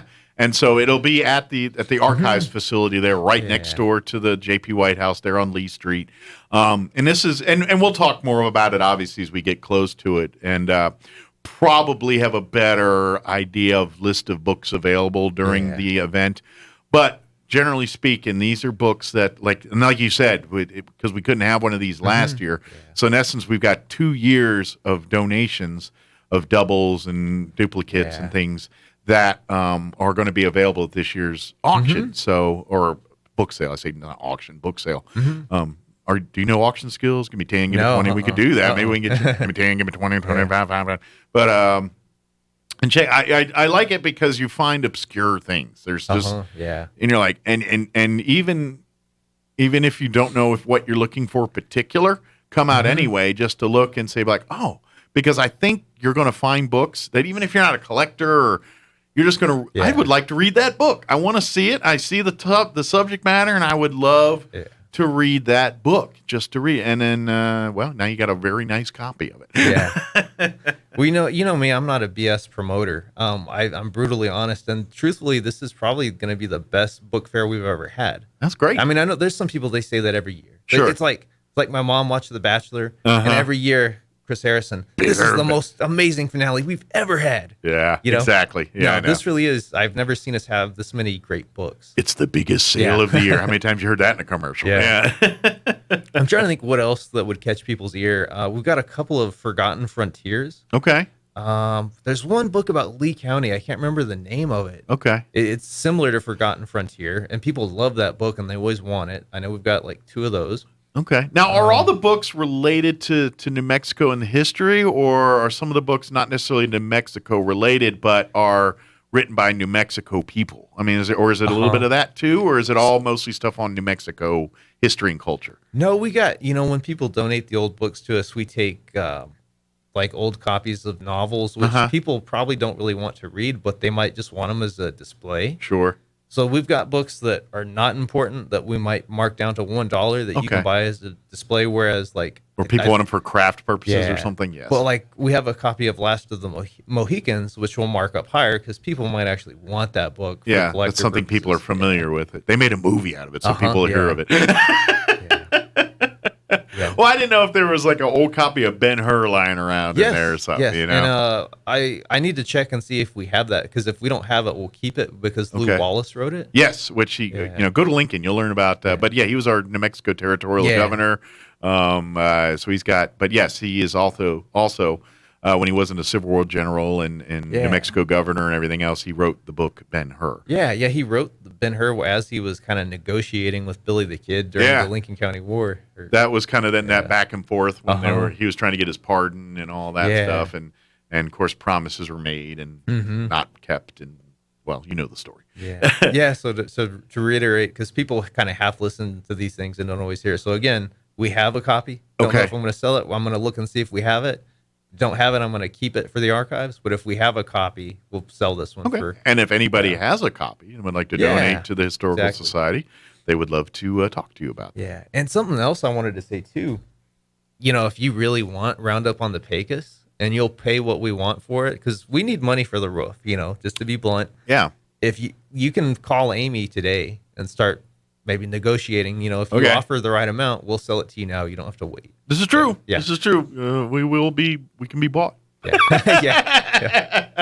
I joke about that, but it's just we got we got more stuff that's going to be coming up here in the months that we love to have people get involved in. We'll talk more about that as we get closer to things. But in the meantime, we could really use support and help. If you'd like to make donations, if you'd like to, if you go to our website and purchase books that way, anytime you buy any of John's or any of our other great local authors' books through the website, you're contributing and helping to the Historical Society. So every little bit like that helps. Becoming a member. Right now, we'd love to have more members come be a part of the Historical Society. There's various levels of membership. It really doesn't require hardly any work on your part. You get newsletters, and we'll send you stuff and all that. But you're, depending on your level, if you sign up as an individual or married couple or some of our higher sponsorship-like memberships and things, all of that helps us. So great way to support. Go to our RoswellNMHistory.org website. There you can learn more about membership. You can actually learn all about what we do at the Historical Society. But then you can see our online store. You can buy some of our books. Peter Hurd prints. Yeah. We still have up there in the archive plenty of awesome prints that are for sale by Peter Hurd and his family. And make great birthday gifts, Christmas gifts, what have you, or just get out of jail gifts. Get out of the doghouse gift kind of thing. Any of that stuff is great, but all of it supports the Historical Society. Another way you can support is the Archives facility is a rentable facility for your events. If you have a small gathering of we can I think fit. What is it, like 70 or 75 with the fire marshal in that facility? So, yeah. It's got a full kitchen, full meeting area. It's on a beautiful property so if you're like doing a wedding, photos and those kind of things, there's lots of very beautiful places on the property between the house and the archive facility to do that kind of thing. Or if you're just having a business meeting that hey, our office ain't big enough to hold 20 people, let's go have it over at the Historical Society, and you can make a little thing out of it. I know we have entities that use it all the time for events and things. Historical Society, Leadership Roswell, they do meetings and things there, and it's a very good facility, and it's a great way to support the Historical Society by doing that too. So if you go to our website, RoswellNMHistory.org, you'll learn more about rentals or becoming a membership and all that good stuff. But really, a quick way here is our book fair. Look for that coming up here in September. We're going to have John and Amy on, and we'll keep reminding you as the month comes on here. But put the bee in your bonnet, and if you'd like to make donations, all of this stuff here, John's going to be probably the guy you talk to when it comes to as far as artifacts or items of donation. He's going to be the guy that can kind of tell you, we can use that, or hold on to that, or what have you. But all of those contributions are great too. Please, and even Amy will tell you this: if you love to support, even coming off and dropping office supplies and stuff, all those little things are very helpful. I know Amy is our one. She said it, and she's not wrong. She's our one paid employee. That's it. The rest are all volunteers and donations and everything else. Amy is an amazing steward of the money of the Historical Society, and she's constantly almost to an annoyance of turning off lights and adjusting air conditioning to make it cheaper. And so people come by and drop off a roll of paper towels or paper clips or pens. All of those things are awesome. Thank you for doing that kind of stuff. And no gesture like that is too small. Everything is very beneficial. So thank you. But if you'd like to keep doing that kind of stuff and would like to maybe even step up your game, we greatly appreciate it. We want to make sure that this home and this archives facility is available to generations 20, 30, 40, 50 years down the road, long after we're no longer a part of the Roswell scene. Yeah. Good deal. What else we want to talk about? How's your writing? Working on any books right now? Yeah, I wanted to talk. You were talking about what was that ad called? Oh, Deaf Protection. Yeah, this is for folks that go to deafprotection.com. They basically block your phone from being listened to and all that stuff. So why that caught my ear is once a month I'm on this podcast called Scarycast, and they like to talk about like cryptozoology and UFOs and stuff like that. And I've gotten to know the host fairly well, and he's writing a book on UFOs, and he just kind of wanted to get my perspective on living in Roswell and growing up here. So he called me last night, and it was so funny. Connection was always really crisp and clear when we were just shooting the breeze, talking about normal things. When he would start to ask questions, really specific questions about people, places, UFOs, he would like cut out. Interesting. And so like I started teasing him, about the Men in Black, and he said, well, he looked out his window and he said there are two strange men kind of just hanging around the dumpster outside. Interesting. And then like finally they left, and then the connection kind of cleared up. So coincidence? Could be coincidence. Could be, but maybe they were. Never know. Maybe this guy. I mean, he is studying this kind of stuff and research. He may have got on their radar and like, hey, let's see. You never know. I mean, all right. Here's the funny story. Or he could be completely just misunderstood that situation. I don't know, but I'm of the opinion. Well, I'll never discount anything. I'm always willing to take a listen. Well, okay, so I was signing books at a UFO fest, like, I don't know how many years ago now. It was probably around 2012. And I think it was in Roswell Landing. And this lady and this man walk into the back. And this lady, she asked me, she's like, well, I want to know if you want to join our society, kind of like our secret society. All right. And she was like, Leonard Nimoy is a member, and Stanton Friedman. Wow. That's some big names there. Yeah, and they had some weird name like the North Star or something. I mean, that's a Masonic thing, I guess, but it was something Star. Okay. And it was just a weird thing because she was like telling me, oh, this guy, he's my bodyguard. And he went along with it. He was like, And then she was, you know how people tell you these crazy stories about, like, well, some members of our group have almost been assassinated, but we have assassins protecting them. She's just telling me all this crazy stuff. And I'm like, wow. Yeah, that sounds rational. And then she's like, and I basically told her I wasn't really interested in joining. I don't need to be in an organization that has assassins. And then she offered me $5 as a goodwill token. Oh, $5. Yeah. Well, she said $5. Yeah. Bring on the assassins. Yeah. Yeah. But I had I'm friends with Dennis Balthazar, and Dennis knows Stanton Friedman. So I asked Dennis, would you ask Stanton Friedman, is this a thing? Yeah. And Stanton Friedman said no, but who knows? Maybe they decided I wasn't worthy. And and he got ousted. Yeah. Well, yeah, I've come across those in my world too. Yeah. Just some authors and things, and that's the part that makes it the UFO, that whole thing, because like the men, like you said, Stanton Friedman, Don Schmidt, these are Travis Walton. These are folks that are regulars at Stanton Friedman's passed away and retired. He retired a couple years ago and passed away like the next year. So obviously he's no longer with us. But these are the gentlemen that are the who's who of kind of the UFOlogy, and I don't, wherever you're on the spectrum, full believer, full non-believer, somewhere in between.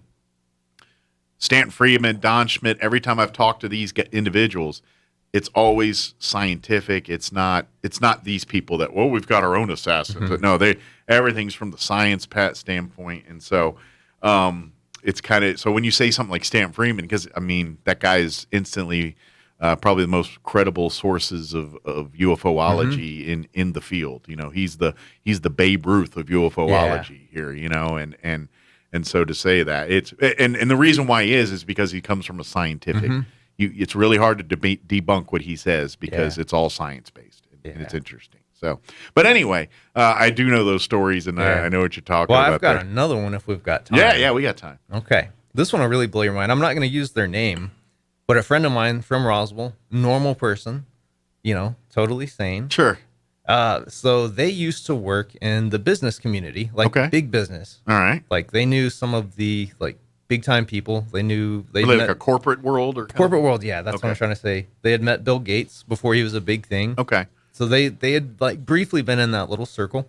So he had some clout in his thoughts and opinions, and people didn't think he was crazy.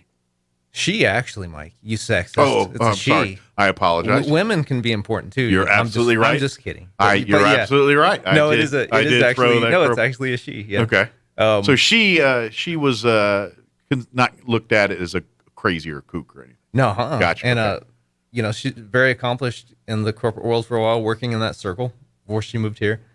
And she got a letter in the mail one day from this weird organization that said, one of our higher ups remembers you from back then.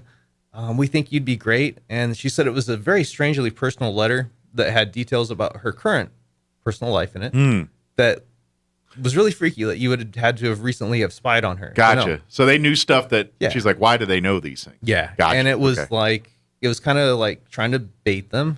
And it was like, we can do this for you. We think, you would be useful to us. And what put it over the edge is they gave a little handbook in there.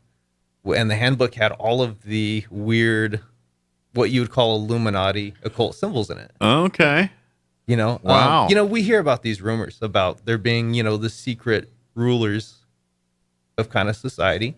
But it's weird when you meet someone in the flesh that you know very well, that has kind of seen proof of that. Interesting. Because it's one thing to hear about on a TV. So why would they approach her? What was it that drew her to them, or that they were drawn to her? I don't know. Yeah. I don't know.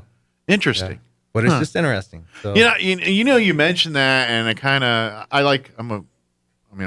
I love history. I'm a mark for watching documentaries on Netflix, and I end up watching one of the ones on Son of Sam. And a lot of that is kind of like what you're talking about here. Like basically, that documentary was saying Son of Sam was just like a wheel in the cog. Like there's a whole network of that cult thing that really it's like, I don't want to trivialize or anything, but how we look at the Elks or the Shriners or those types of organizations, like they have this whole underground cult, satanic, and Son of Sam and the symbolisms that you're talking about. I'm almost wondering if that was some of that going on, like there was ties to Montana and everything else with Son of Sam and all this stuff, and I'm wondering if this is crossing into those paths a little bit. It's kind of interesting. Yeah. Well, a lot of people have seen that movie Captain America: The Winter Soldier. Yes. And the first time I saw that, I liked it, but I was like, that's stupid. There's no way you could have a secret sect within this entire government. Nobody knew about it. Yeah. But now I absolutely believe that's possible. Sure. There's where there's a will. I think after this 2 years of COVID and everything and the world we lived in, my opinion's changed on a lot of things. Things that I thought were hokum or hogwash. I'm now like, all right, I'll buy it. Yeah. And or at least I'll entertain it. You know what I mean? I'm like, all right, I've seen enough craziness in the last 2 years that I'm not going to discount anything without taking a look at it. Yeah. Okay, to me, a big national conspiracy is no different than a small town rumor. Sure. And this is just a totally generalized thing. Like, let's say a husband is cheating on his wife, and she knows it too. Like everybody knows it, but they will never themselves confirm it out of pride or whatever. And so for that reason, a lot of people just won't believe it because they say so. Sure. But you see the evidence, you see all the signs pointing to it. It's almost exactly the same with some of these conspiracies. Just because the government denies it and won't admit. Sure. You see it with your own eyes. Well, and the whole thing is to try to discredit and debunk anyone that gives credence to that. Yeah. And so that's what's out of the playbook there. Yeah. Everything that goes out of the playbook is we need to discredit them. We need to besmirch their character, their career, just basically don't make them credible people to get that. And that's a common tactic. And so unfortunately, we have an inundation of people that are just mental health not there, and they're buying everything, and they muddy the waters to the people that actually have spent their whole careers in science and doing the legwork on all this stuff. But it's easy to just say, "Oh, here's your full hat," and turn them into, you know what I mean? Yeah. There's, I think that's the move that we've been doing for the last 50 years. Anybody that's a real putting this with an just unopinionated lens, they're finding some real questions and things that you can't answer. And but anytime you get that leads to a path of the unknown, which I don't care who you are, there's no leadership or government organization that's going to frequently let unknown information out there without fear of losing their power. So that's what's going on with some of that. But it's interesting. You're right. It is very, I think we're losing ground, or they're losing ground on that, because technology and science is getting to a point where you can't cover up and hide this stuff anymore. I mean, we're at the point now where you can spit in a cup and send it off to somebody, and a month later, you know everything about you. Yeah. You know, that's really hard to hide things when you live in a world like that, and so I think we're going to find out more information as we go. I believe that as well. Yeah, I think so too. But in the meantime, come be a part. Mark it on your calendar for September. Our Rare Books Fair will be happening then.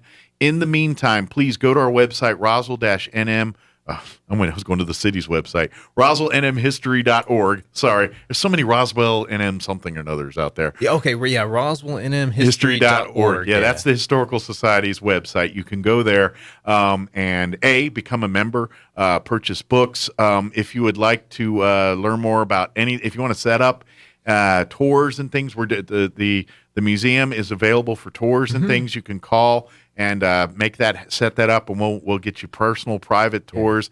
If you'd like to make a donation, that would be awesome. Again, all of this money is going to help fix our roofs and our foundations and pay for many a tree branches that ended up in the streets and things like that. And oh, by the way, there's a carriage house that we spent a bunch of money on a couple years ago doing work. So it's a never-ending. Well, it's the cost of doing business when you have a 100-plus-year-old piece of property that needs to be maintained. Yeah, it's the nature of the beast. And then, of course, if you've never been into that house, or if the last time you went was your 4th grade tour, please come see. It's a beautiful house. So much has changed just in the last 2 years since COVID. Yeah. There's been a lot of things, exhibits changed and things like that. It's a beautiful, great place, and we'd love to have you come out and be a part of it. And like I said, if you need a rental, don't forget, go to our website at the RoswellNMHistory.org.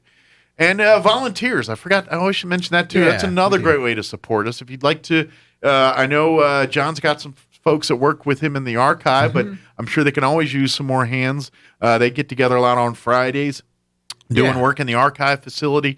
If you would like to volunteer and be a part there, we'd love to have more folks get involved there.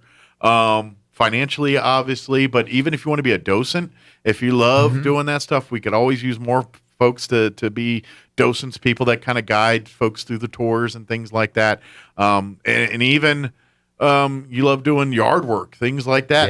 Yeah. We have volunteers that come and do the flowers and do all the stuff and love doing that, garden clubs, but we can always use more people to that stuff. So if you're like thinking, well, I can't cut you big checks, but I'd love to get involved. We'd love to have you come and be a part of and volunteer. And the museums, probably the docent need is higher than the archival need, because we actually have quite a bit for the archive now, so we might have too many cooks in the kitchen there, actually. So we're actually good there.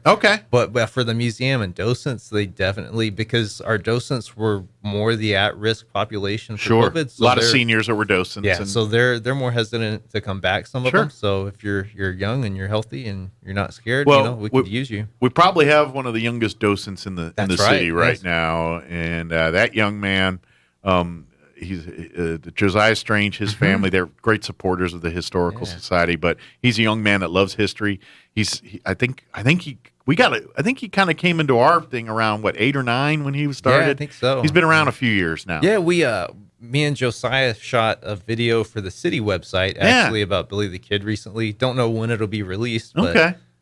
Does he play a young Billy? No, he just plays a young Billy expert. He plays himself. Oh, I gotcha. Yeah. Well, that's enough. He's he's been involved with us for a few years now, and he's a docent. And if he can do it, he's just a kid that loves history. I imagine, some point or another, he's going to be probably the next John LeMay and be the archivist and doing all the archive work and all that kind of stuff. I think we're grooming little John. My replacement. He's an amazing kid. He stole my thunder. I used to be the youngest one there. Oh, you're right. I can't compete with. You're just. I can't remember what he is now, 10 or 12. Yeah. Now you're just some old hat. I am. Yeah. The ladies don't treat him the same. No, they're all. Josiah gets all the attention.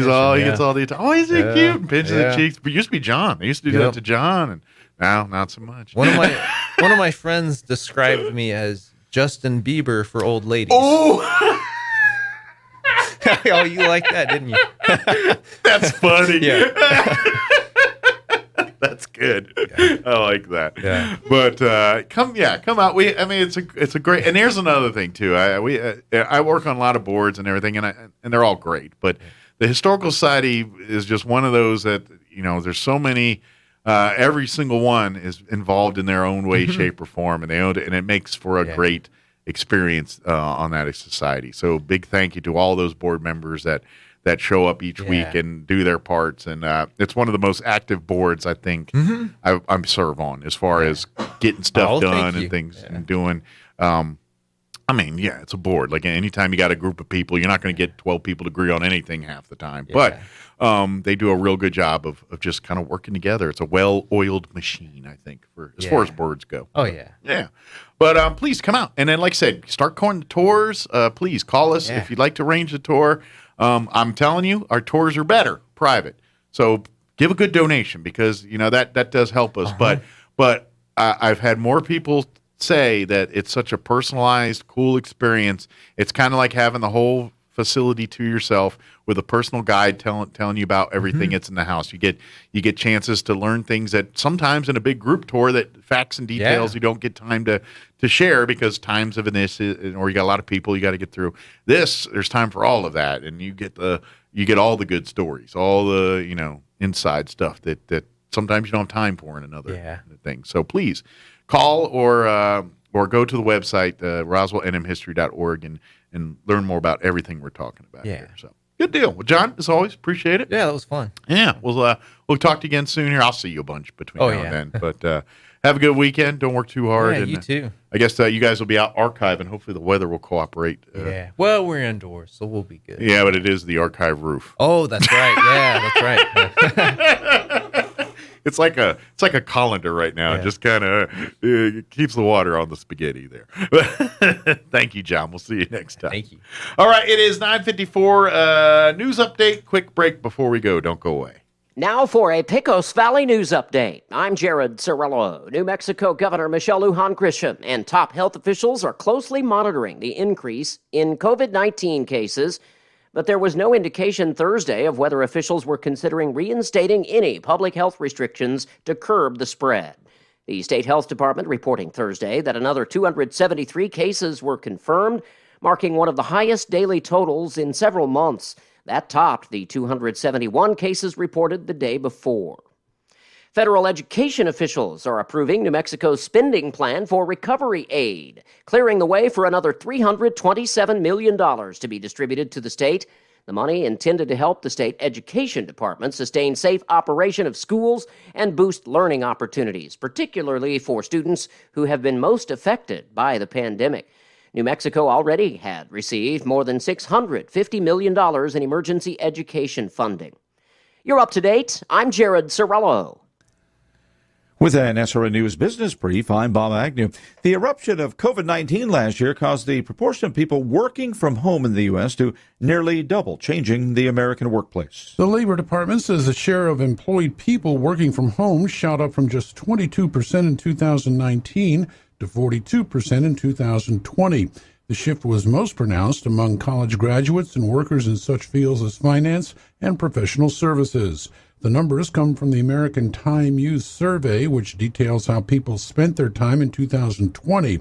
That's correspondent Jeremy House reporting. General Motors is recalling some older Chevy Bolts for a second time to fix persistent battery problems that can set the electric cars ablaze. Until the repairs are done, GM says owners should park the cars outdoors, limit charging to 90% of battery capacity, and not deplete the batteries below 70 miles of range. With business, I'm Bob Agnew. Bob Reed Pest Control is committed to providing the most modern pest control management solutions for homes and businesses. Bob Reed can handle every aspect of pest control, from general insects to trees, shrubs, yard treatments, and commercial weed control. They're the only authorized Centricon termite elimination system operator in southeastern New Mexico.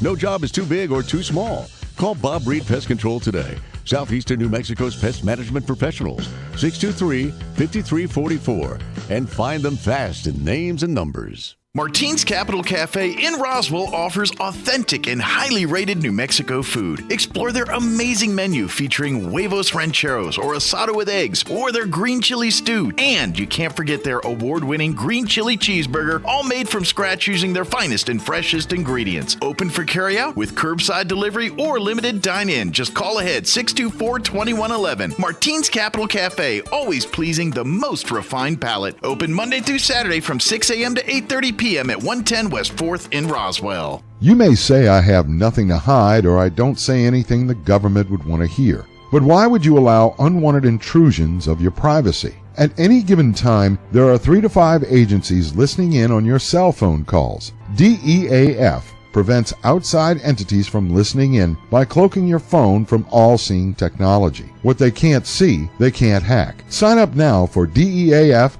at deafprotection.com. That's deafprotection.com. Every project, big or small, starts with a solid foundation. Chance Materials is your provider for quality, affordable, ready-mix concrete. No matter the job or project, Chance Materials has the quality products and unmatched customer service you deserve. all at the lowest price possible. Online at chancematerials.com. Call 575-363-3240. Serving the Pecos Valley with plants in Roswell and Carlsbad with ready-mix concrete and more. Chance Materials. Because when a project matters, materials matter most. Put a little cool into your back to school with the Back to School Blowout at Roswell Honda. Saturday, July 24th from 10 to 1, Roswell Honda is classing up your back to school season with free food and drinks, Jolly Jumps for the kids, and tons of giveaways, including a free 12-pack just for stopping by, free AirPods with a qualified test drive, a free Target gift card with purchase, and of course, the big backpack giveaway. Stop by now and get your kids signed up. The Back to School Blowout, Saturday the 24th at Roswell Honda, 2177 West 2nd. Here's a Mornings with Mike Winters fun fact. You cannot snore and dream at the same time, unless you're dreaming about snoring. Here's Mike Winters.